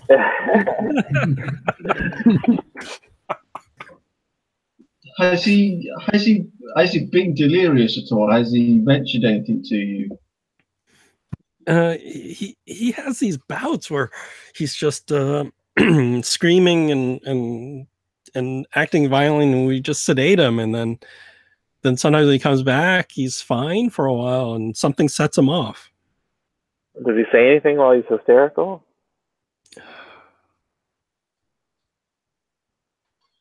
Just some odd phrases and music. I have no idea. I think it's just some odd delirium. Okay, well, my character was witnessing this, and he actually has a decent mark in psychoanalyst. So can I see if that's legitimate? Oh, what the doctor's saying about this guy? Or you did see him sort of freak out. I did see him start to freak out, but could I gauge if it was actually a psychotic episode or not? Yeah, okay. Yeah, roll your...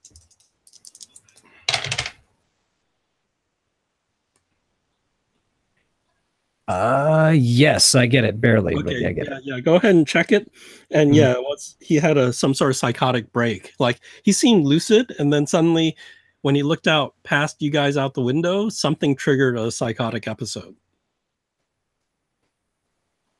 All right. Well, he's not lying about that. Is there something in particular which actually sets him off? Have you noticed a pattern of things that actually make him go crazy? Frankly, if he was our only patient, or we might spend more time with him, but with all the injuries on base, we've basically been just on emergency mode right now. I mean, if you're done with him, I have other patients I need to go and tend to right now. What do you mean as in emergencies on base? Have you seen an influx? Oh yeah, of people getting hurt? Some people were electrocuted. there's a rash of accidents. I don't know. And then there's rumors of sabotage. Somebody thinks the base is being sabotaged, but I think that might be true considering how many people have been hurt recently.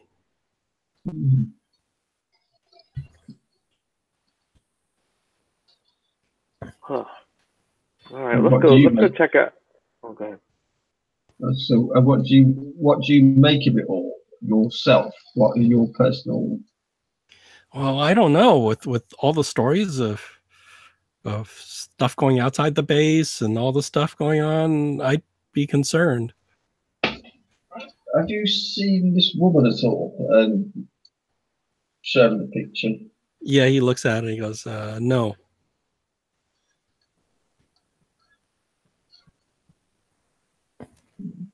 How about what was that woman's name again? Emma Howland. Yeah, do you know what Emma Howland at all? He thinks I goes, oh, she's been here before to visit, to see Fredericks. Oh, so she's actually visited him. Yes. And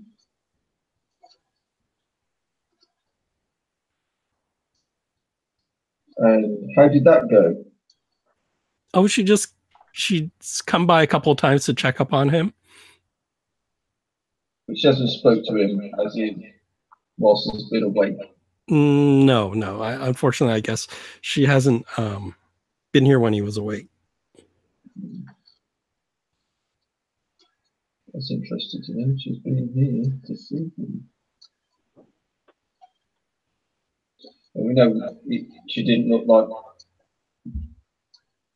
the woman in the photograph at Target. So.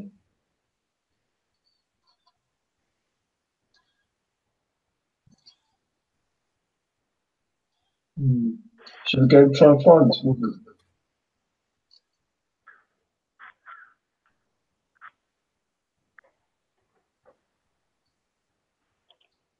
I believe she needs to answer a few questions.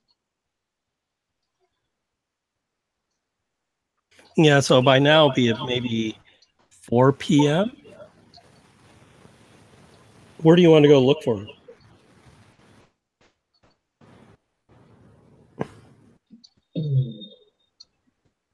Suppose we could try her room first, I suppose. See if she's there.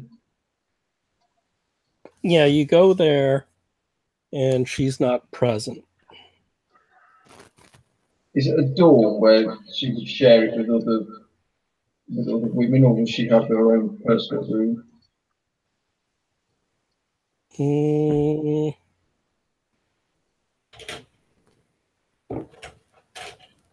I assume they have their own personal room. See, she's a sergeant. Would we get into trouble? Yeah, probably. If we kind of broke an entry, as in? Well, no, you guys are RAF police. Right. I say we go in there while she's not there and investigate her room. Probably a good idea. Search her.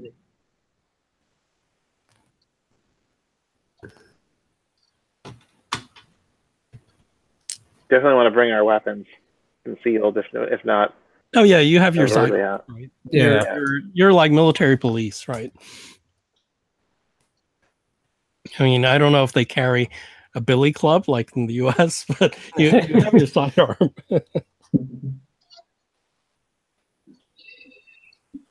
Would we have to pick the lock, or would we be able to? No, you can ask somebody that can unlock it for you, or ask Palmer. He can talk to somebody and get keys. Oh yeah. Yeah, I guess we'll do that. Yeah, let's do it.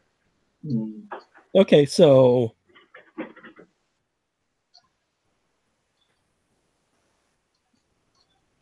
you Palmer gets somebody who gets the keys and they unlock her door.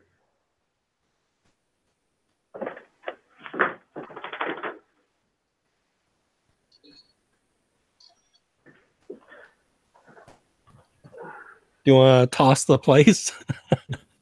Oh, Okay, do your spot Especially hidden. she's not there. Okay. oh, 15. So I've got I a, missed mine. I've got a hard pass. I got a 19. So success. Anything from Percival? No, I missed it. Okay. Yeah, you look through. There's nothing unusual in her room. Hmm.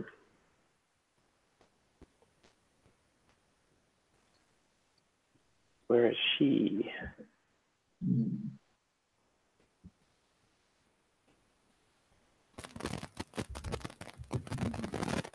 That's like searching everywhere, like mattress. Yeah, you don't find anything No. unusual.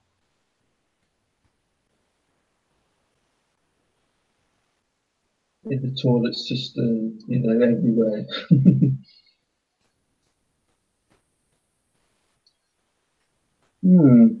Interesting.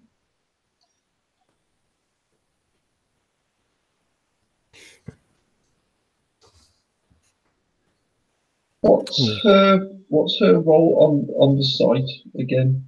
Oh, so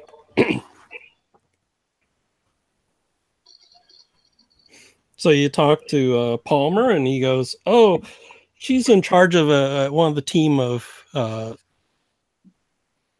people that does the broadcasting. So either she should be at the number station, her barracks, or the mess hall."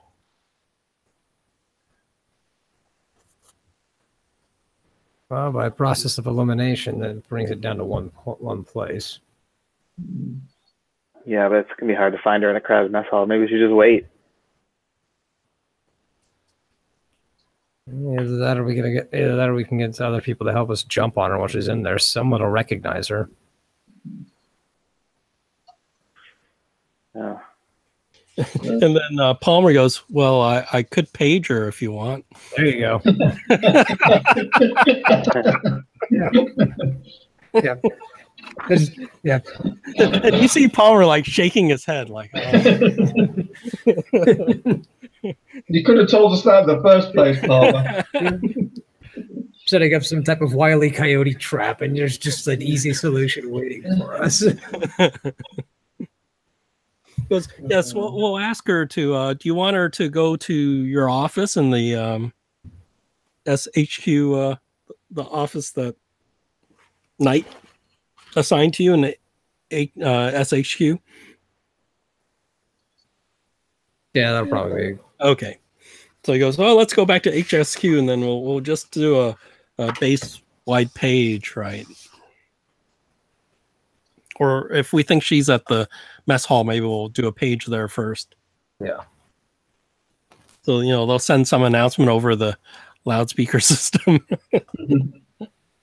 and then maybe 10 minutes later she shows up.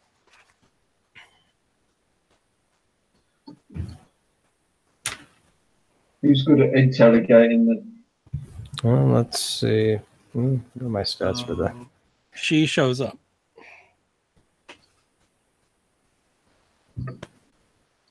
Okay, so yeah, my Goes, Sergeant Emma Howland reporting, sir. Hello, Sergeant. We have some questions for you regarding the events that took place at the station. She nods. What do you want to know, sir? Please make yourself comfortable. It's just an unofficial inquiry. We just want to get our heads around what occurred, and since you were one of the key individuals that had access to the facility, we'd like to hear your account of what you saw and experienced. Well, I happened to go by the number station, and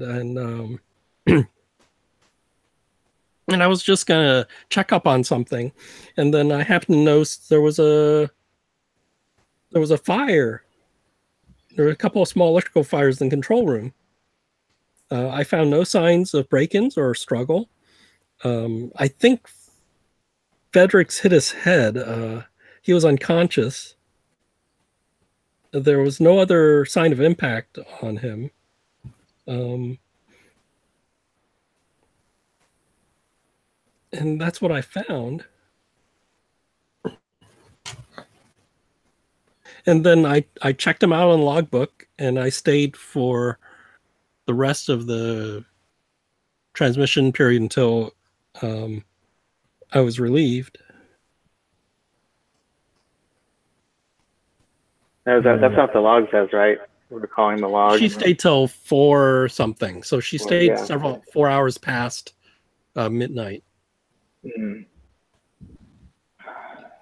So Do you have anything to do with the putting together of the tapes that I put in the number station? no, sir. We get the tapes through carrier, and we just play them. And after they're done, we mark them for disposal. We keep them in the safe until enough of them have been accumulated, and then they're destroyed.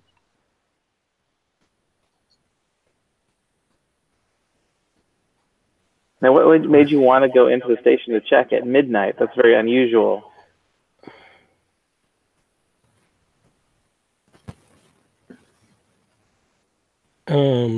I just had some unfinished paperwork I need to do. You can do a psychology. Yeah, I was gonna say, I'm gonna do a psychology roll now. Get past 60 over 75. Yeah, she's lying about something. Well, I was actually going to say, was the paperwork anything to do with this? And pull out the tape splicing device and place it in front of her. So she looks at it. She looks surprised. And she goes, I don't know what that is. Is she can you, Do I have to do another psychology check for that one? 14. Oh, yeah, I've got a 17. She's sort of lying. There is when you show her, she is surprised. When she says she doesn't know what it is, she's lying about that. I mean, there's definitely like,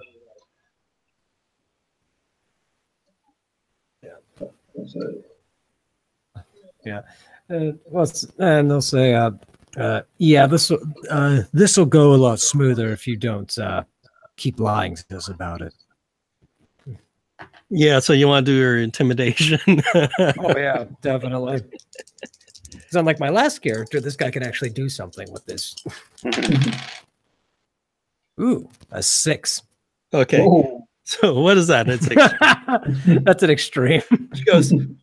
Then she you could see her like suddenly taken aback, and then she goes, "No, I have nothing to do with that." He goes, "I was just having an affair with Fredericks. He just didn't show up, and I wanted to see why. I mean, he was supposed to come by. I know it's against regulations, you know, fraternization between superiors and other people. I take full responsibility for that." Yes, but you do Fredericks know had nothing to do with this. But you do know what this machine does, don't you? Yeah, I think it's a tape splicer, but Bingo! Now we're getting somewhere. But what does this have to do with anything? Because someone's cutting the tapes. Now you see her whole face pale, like she's going like.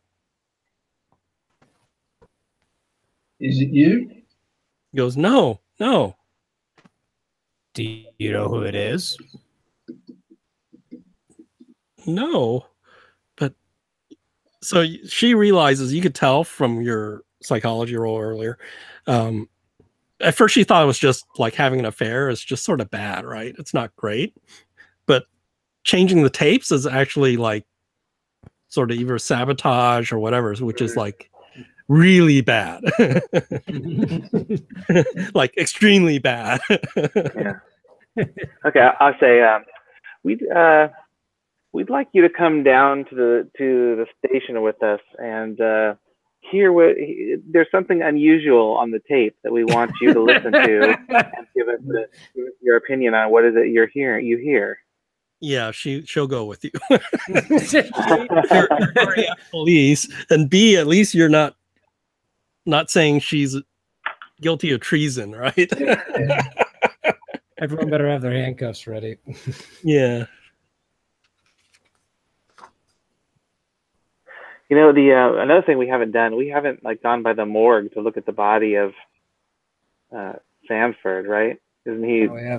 Shouldn't he be in the Oh, no, morgue? Sanford's still alive. He checked out. Right? He ended his shift. Oh, we haven't found him yet. I thought some guy jumped off the roof. No. Yeah, 2 other guys. But you already ate your message, right? Did you memorize it? You roll it into. I can't remember what the names were, is it? Well, those bodies should be in the morgue.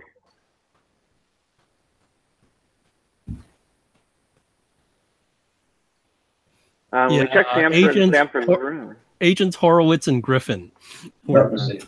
Yeah, I've just got onto the website to read it again.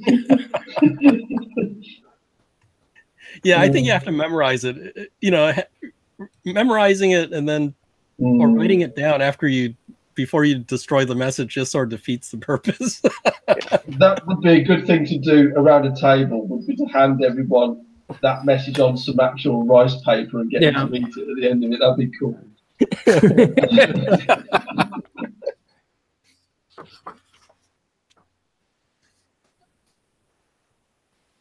Right, so we're going to go to the number station. Yeah, so you're going to take her there and wait for that bit to come by. So that bit comes by. She's surprised. And she tells you that sounds like a theremin. Mm-hmm. And she and Fredericks play music at the mess hall. And Fredericks likes to, she goes, "Oh, he's such a genius musician. He goes into town and he finds musical instruments like at thrift stores and at like pawn shops, and then every week we play with. I play the piano, but he plays a different instrument every week." And Have you ever bought a theremin? Yes, he had just picked up a theremin last week. Possessed theremin. Do you know where it is? It should be in his room. Do we recall seeing it when we looked through his room? No, you didn't go through his room yet. Oh, no, we did. Oh, we went to the dead people's room. You went to her room. You tore apart her room. No, but the 2 rooms that we searched when we first got to the base. Yeah, where the 2 dead people's rooms. Okay.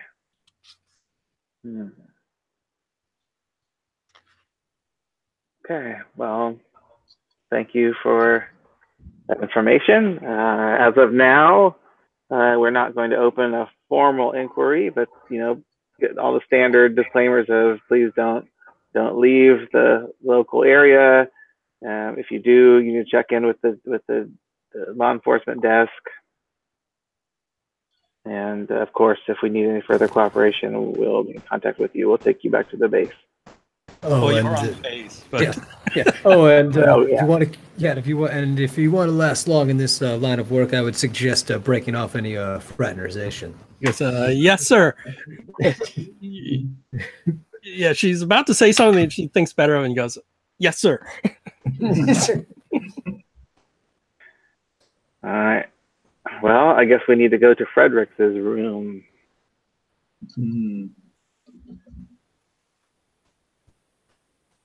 And Sanford, but Fredericks first. Yeah. So you go to this where he is in his barracks.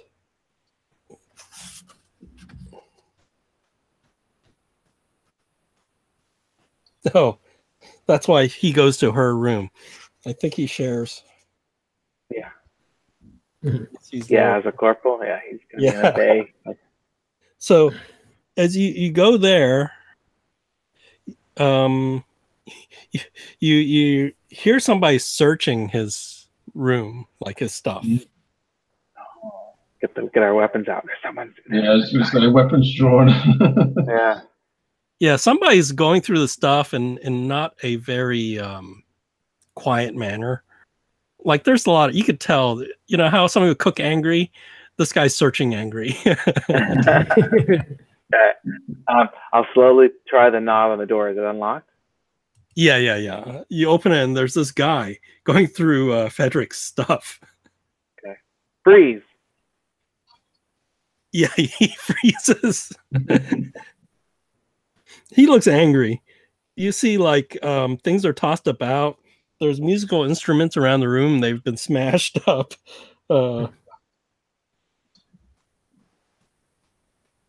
Freeze. Get your hands above your head. Yeah, he does that. Okay. Identify yourself. I'm Sanford.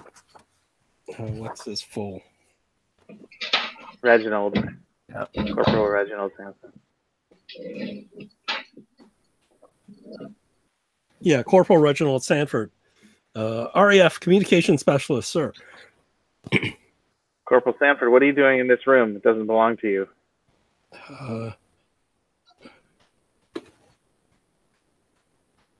Yeah, roll your intimidation. Does the gun get a roll?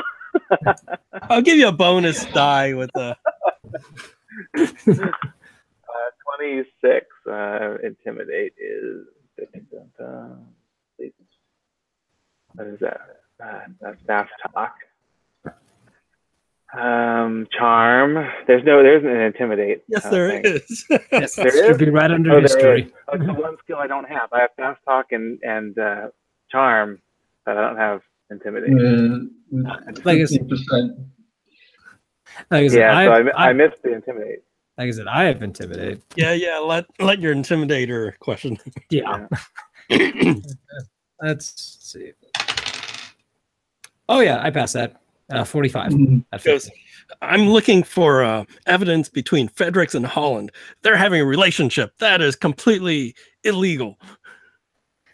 Can I check his psychology to see if that's actually what he's thinking? Or what he's saying, if he's lying to me? 8. It's sort of that and something else. And at that point, it's just like, yeah, no.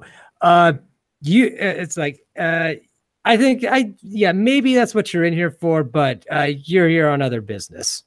Let's search him first to make sure he's not armed. While we he's not armed. No. Okay. Who's the lowest luck roll again? Lowest luck. It's gone down now to 57. So. Oh, 55. Just did it. Okay. That luck roll, the Thurman is still intact. All right. Didn't get to that yet. I'll go over to that whilst the others have got him sort of subdued and frisking him, and I'll pick it up and put it to one side kind of thing and sort of give it a check over. Yeah. I don't know if I have a picture of a Thurman. It's sort of it's sort of weird if you didn't know what it was. Yeah, like it's and if you ever see anyone actually play one, it's the strangest looking thing. Yeah, it's almost like at first you think it's you look at it maybe like a spy equipment. Who knows? Yeah. Yeah. Isn't it one of those where what they actually did the original Star Trek theme tune on? Yeah. Sure. Like the old science fiction they used this. You wave your hands around like I think the coil. Yeah, well, the coil, and it creates like different tones as you. Yeah, and you wave your hands up and down, left and right. Mm-hmm. It's big in the. It was big in the 70s. Huge in the 70s. I'll just give it a once over to make sure it's all hunky dory and it's working okay. And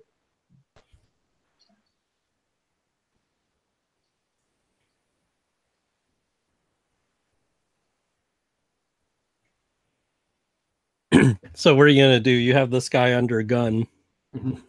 He So goes, once we secure him and yeah, he does go. I reported this relationship, this inappropriate relationship, and no official action was taken. This is a travesty of justice. And I think that you're operating a little far outside of the chain of command at this point. Well, I was gonna get evidence and then report it again. I think you're best leaving that job to us. The only at the moment you're just putting yourself in a bit of a pickle by trying to investigate this yourself. Not to mention, if you do have any claims that are valid, this is going to do a lot more to invalidate them. Because I don't think anyone's going to be too happy with if you did find anything, how you found it. Yeah, he seems to be calming down a little. Why were you smashing up the room anyway? Why were you smashing up all these instruments? I was looking for evidence. Okay. What, am I gonna have to intimidate you to give me the right answer here, buddy?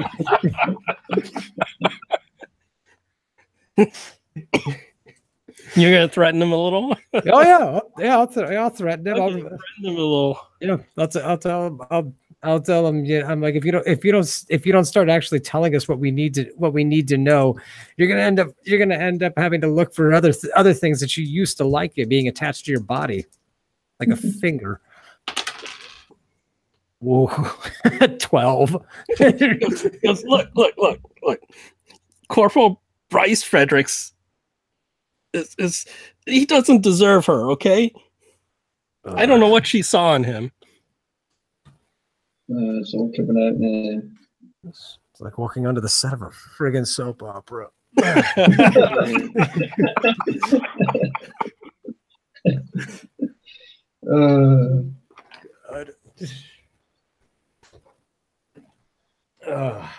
Okay. So you really thought smashing everything up was going to find evidence? That's not finding evidence. That's vandalism. I didn't find anything. I just got angry. I'm sorry. I just got out of hand. Man, I'm going to give you a piece of advice that I think that will help you out a lot in the future. Maybe she's just not that into you, man.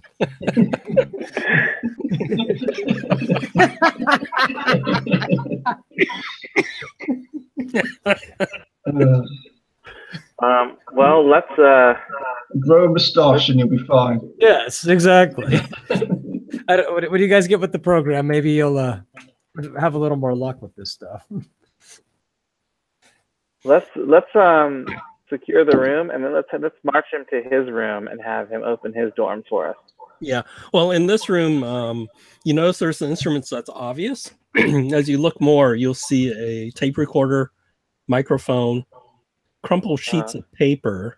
On the bookshelf are numerous music tapes and a book. It's called Myths Written in the Stars, published by Oxford University Press. I've actually took this sort of theremin with me as well, because it's a piece of evidence, obviously because of the tapes. So.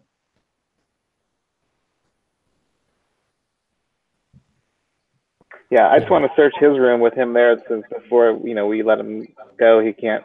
Okay, destroy anything. so Sanford, you don't find anything incriminating in his place, so you can,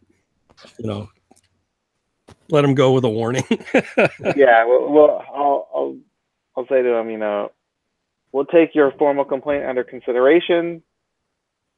Please don't leave the base until we contact you further.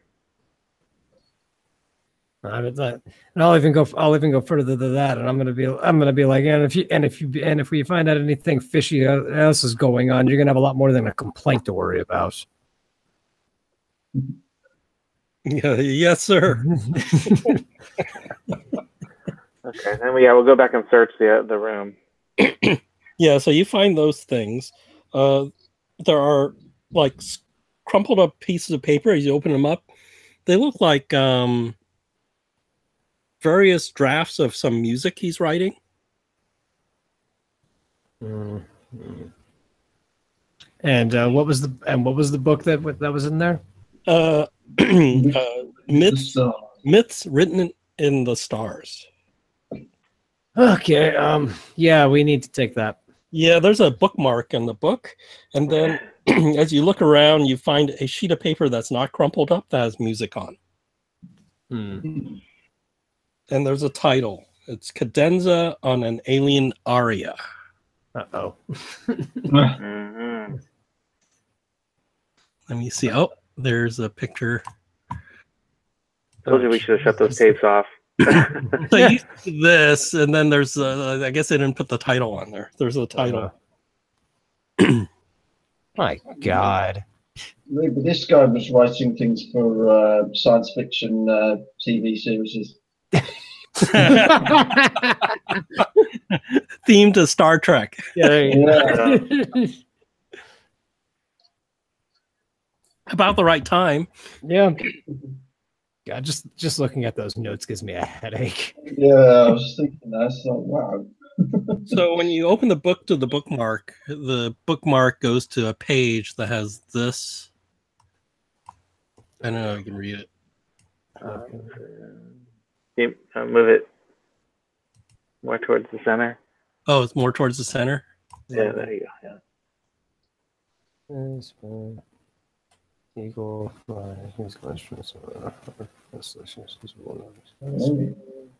into autumn.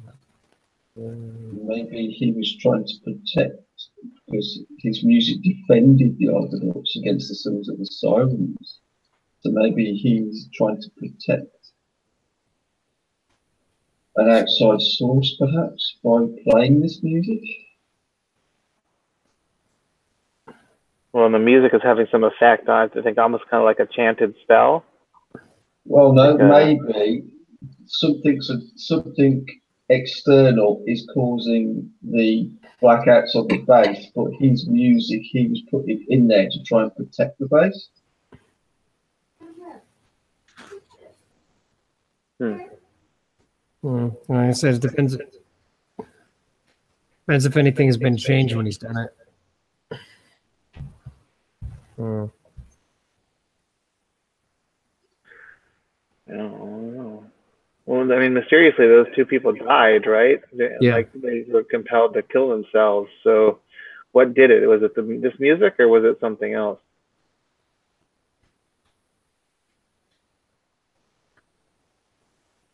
So far, we've had several people listen to the music on the tape, and it hasn't evoked any reaction. I heard it myself. I'm fine.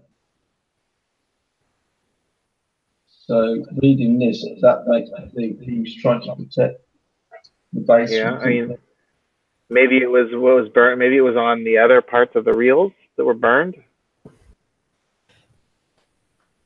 That's possible.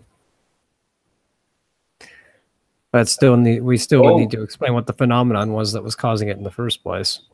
I mean, the scary thing is he has a tape recorder, right? Yeah. It has something on it. What if this crime lord guy is using something to attack the base with that he knows about, and he's trying to defend against it? That makes sense. This guy from the cartel. Yeah, because we're gonna need to go investigate that art gallery anyway. There's a piece of information like that isn't something that we're not going to act on. All right. Because they reckon that someone was trying to steal his music. Yeah, like I said, yeah, and I think there was some form of sabotage that ended up happening that caused everything to happen like that.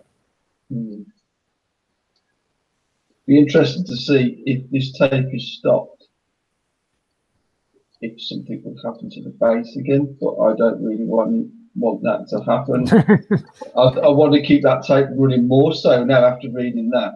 Yeah. It ain't about getting into trouble because we turned it off. It's more so I think it's protecting the base. Yeah. Oh, and then at this time, suddenly, like, the lights sort of dim again, and then, like, the light bulb in the room you're in suddenly, like, blows out. Right.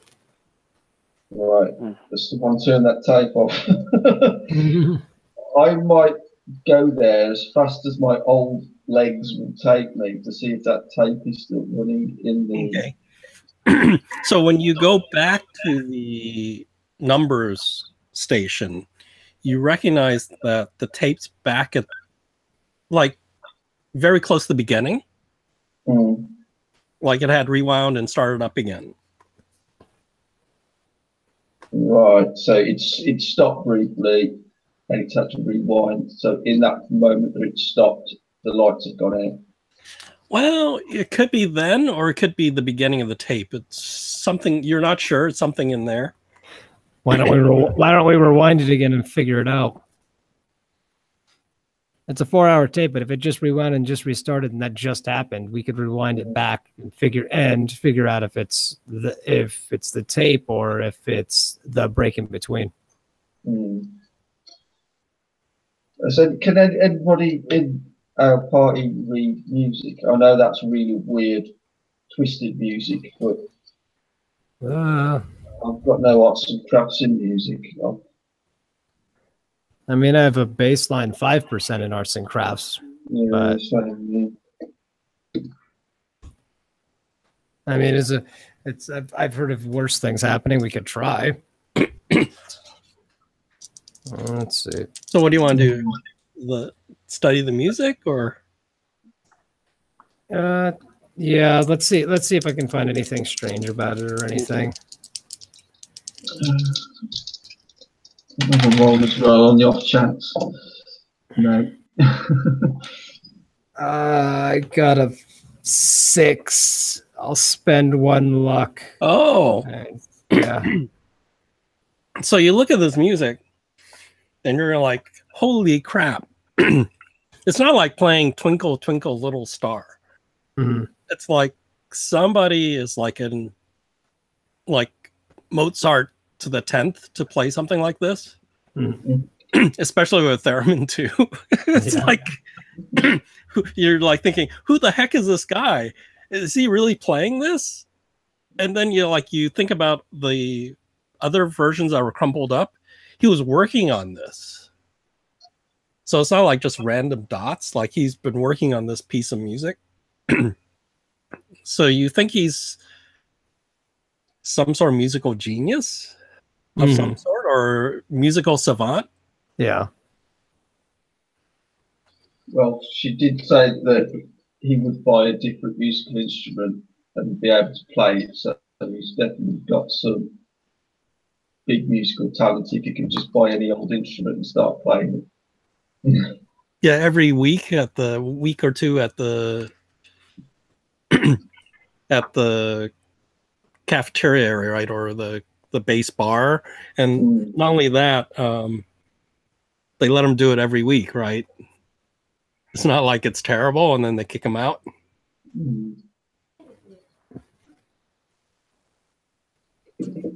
Yeah, he knows something, and I just think he's trying to protect the base somehow using music. Yeah, but if he's as much of a savant with this, I'm curious if this is a newly acquired skill set, or if it's something that's that he's had since he was young. Well, it's taken him a while to write this music because of all the different scrumpled up pieces of paper on the floor. So to write this piece, it's taken him quite a while. He's had to do a lot of research with it, by the way, because it's not normal kind of how you normally write music, is it? That let's be honest.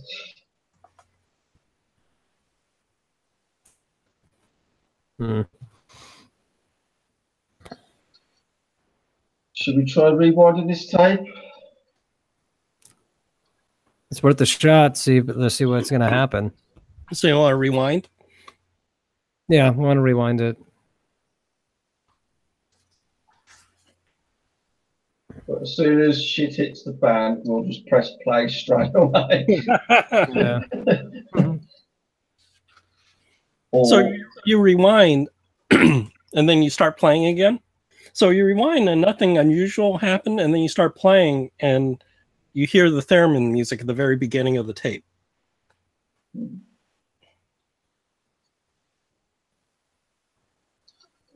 Maybe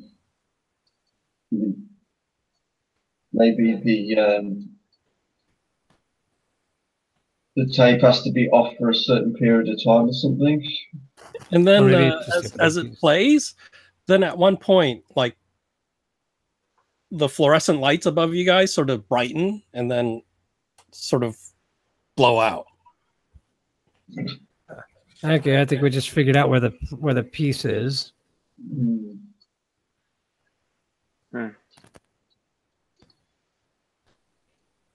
So I don't know if he. And with the understanding that I got, what little understanding I did get from that music piece, from those notes, is that an actual note that was that note progression written on the paper? Yeah, it was. It's what you hear matches what you see is written on the paper. Okay. Well, that's, like I said, I would say, well, that's strange because he intended that note to be there, and it's the thing that's causing all the power surges and outages and everything else.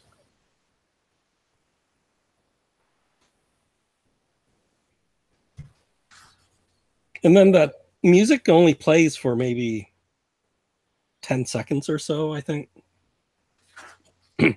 Not very long, and then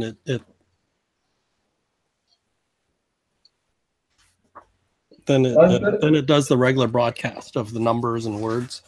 I'm going to switch on the theremin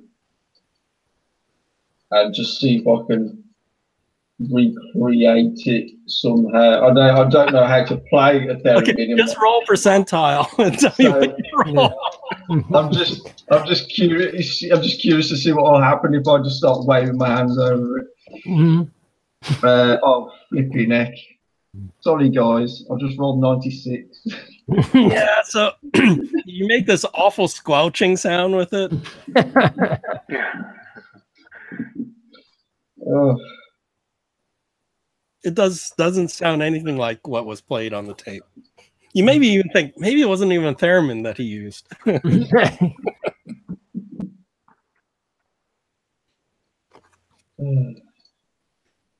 Because there's no way this instrument can make that sound.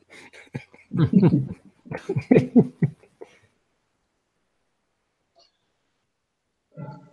can anyone play this? This is really hard.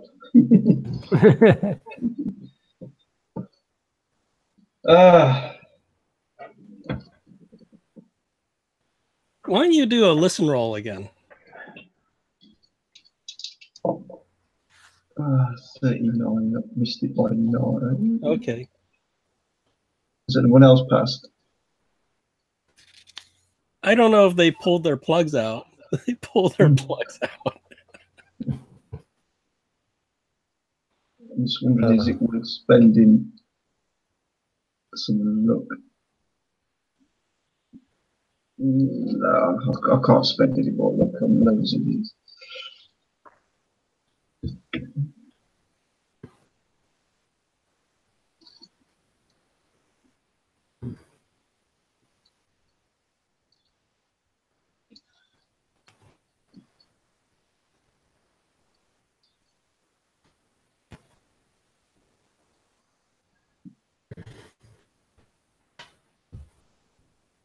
Is there anyone else pass a roll? Depends if they I mean- want to take their earplugs out. I might as well try. Let's see. 19 under 25.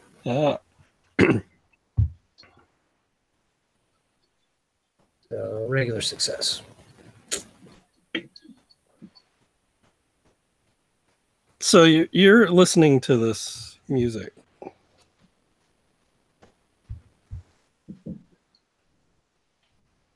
And you realize that what you're hearing isn't like a headphone into the play sound. Mhm. The headphone is hooked into listening to the transmission to see if it's clear or not, so they can adjust the equipment here so the Mhm. transmission is clear. And you hear very subtly after this went between the words and the numbers that somebody's reading, you hear very faintly music. And is it the same? Is it the same music? It's similar. It's not exactly the same as what Fedrix was playing, but it's similar. Maybe that's what the problem is.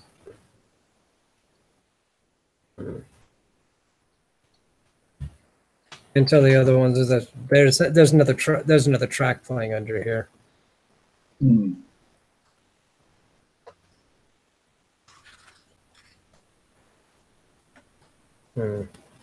And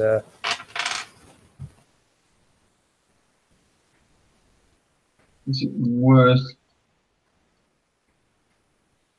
getting in touch with the big boss Knight? Telling him we need to investigate these tapes. We need to stop them.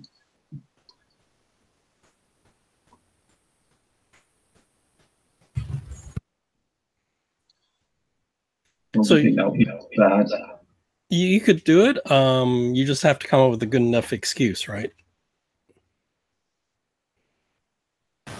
yeah, I mean, basically, we can just say that that the tapes have been compromised.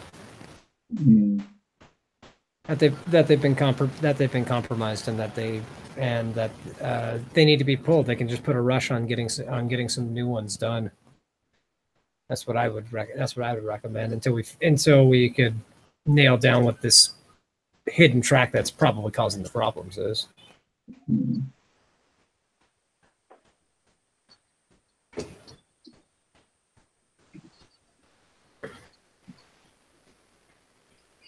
We found this splicer machine, Yeah, so it's. I mean, Yeah, if we so- pull it, I mean, we can pull it and we can just we need to, like I said, we need to find a way to get the regular thing recorded without that other track on it. Hmm. I don't think any one of us is adept at playing the theremin. So what I was trying to say is what you're listening to isn't what's being played out. Mhm. Remember, there's two tape reels. One is what you're playing out, and one Yeah. is recording that same thing. Yeah. And what And- you're hearing is actually what's coming back in. Hmm. So what we're listening to is what is supposed to be is being picked up by the recorder. Yeah.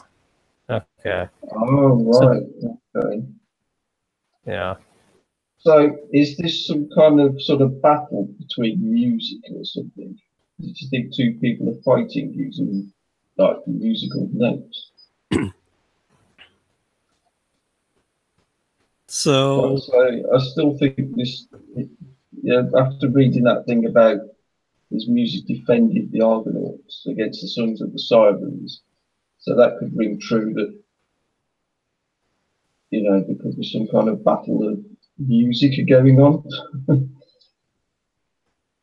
Yeah, exactly.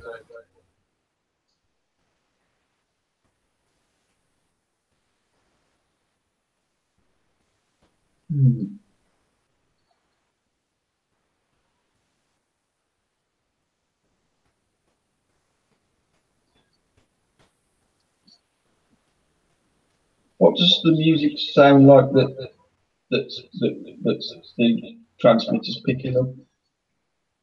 It sounds like what he played on theremin, but it's different. Right.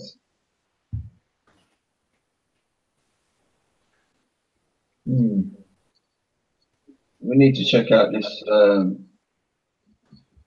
cartel guy, don't we? See if he's got a theremin.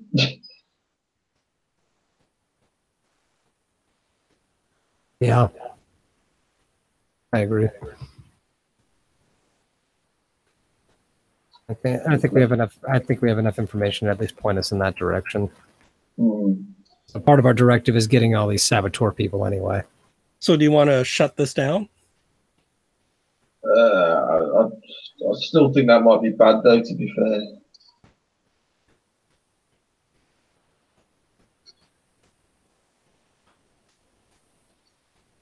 I say we keep it running for now until we've seen the cartel guy we've investigated him, maybe.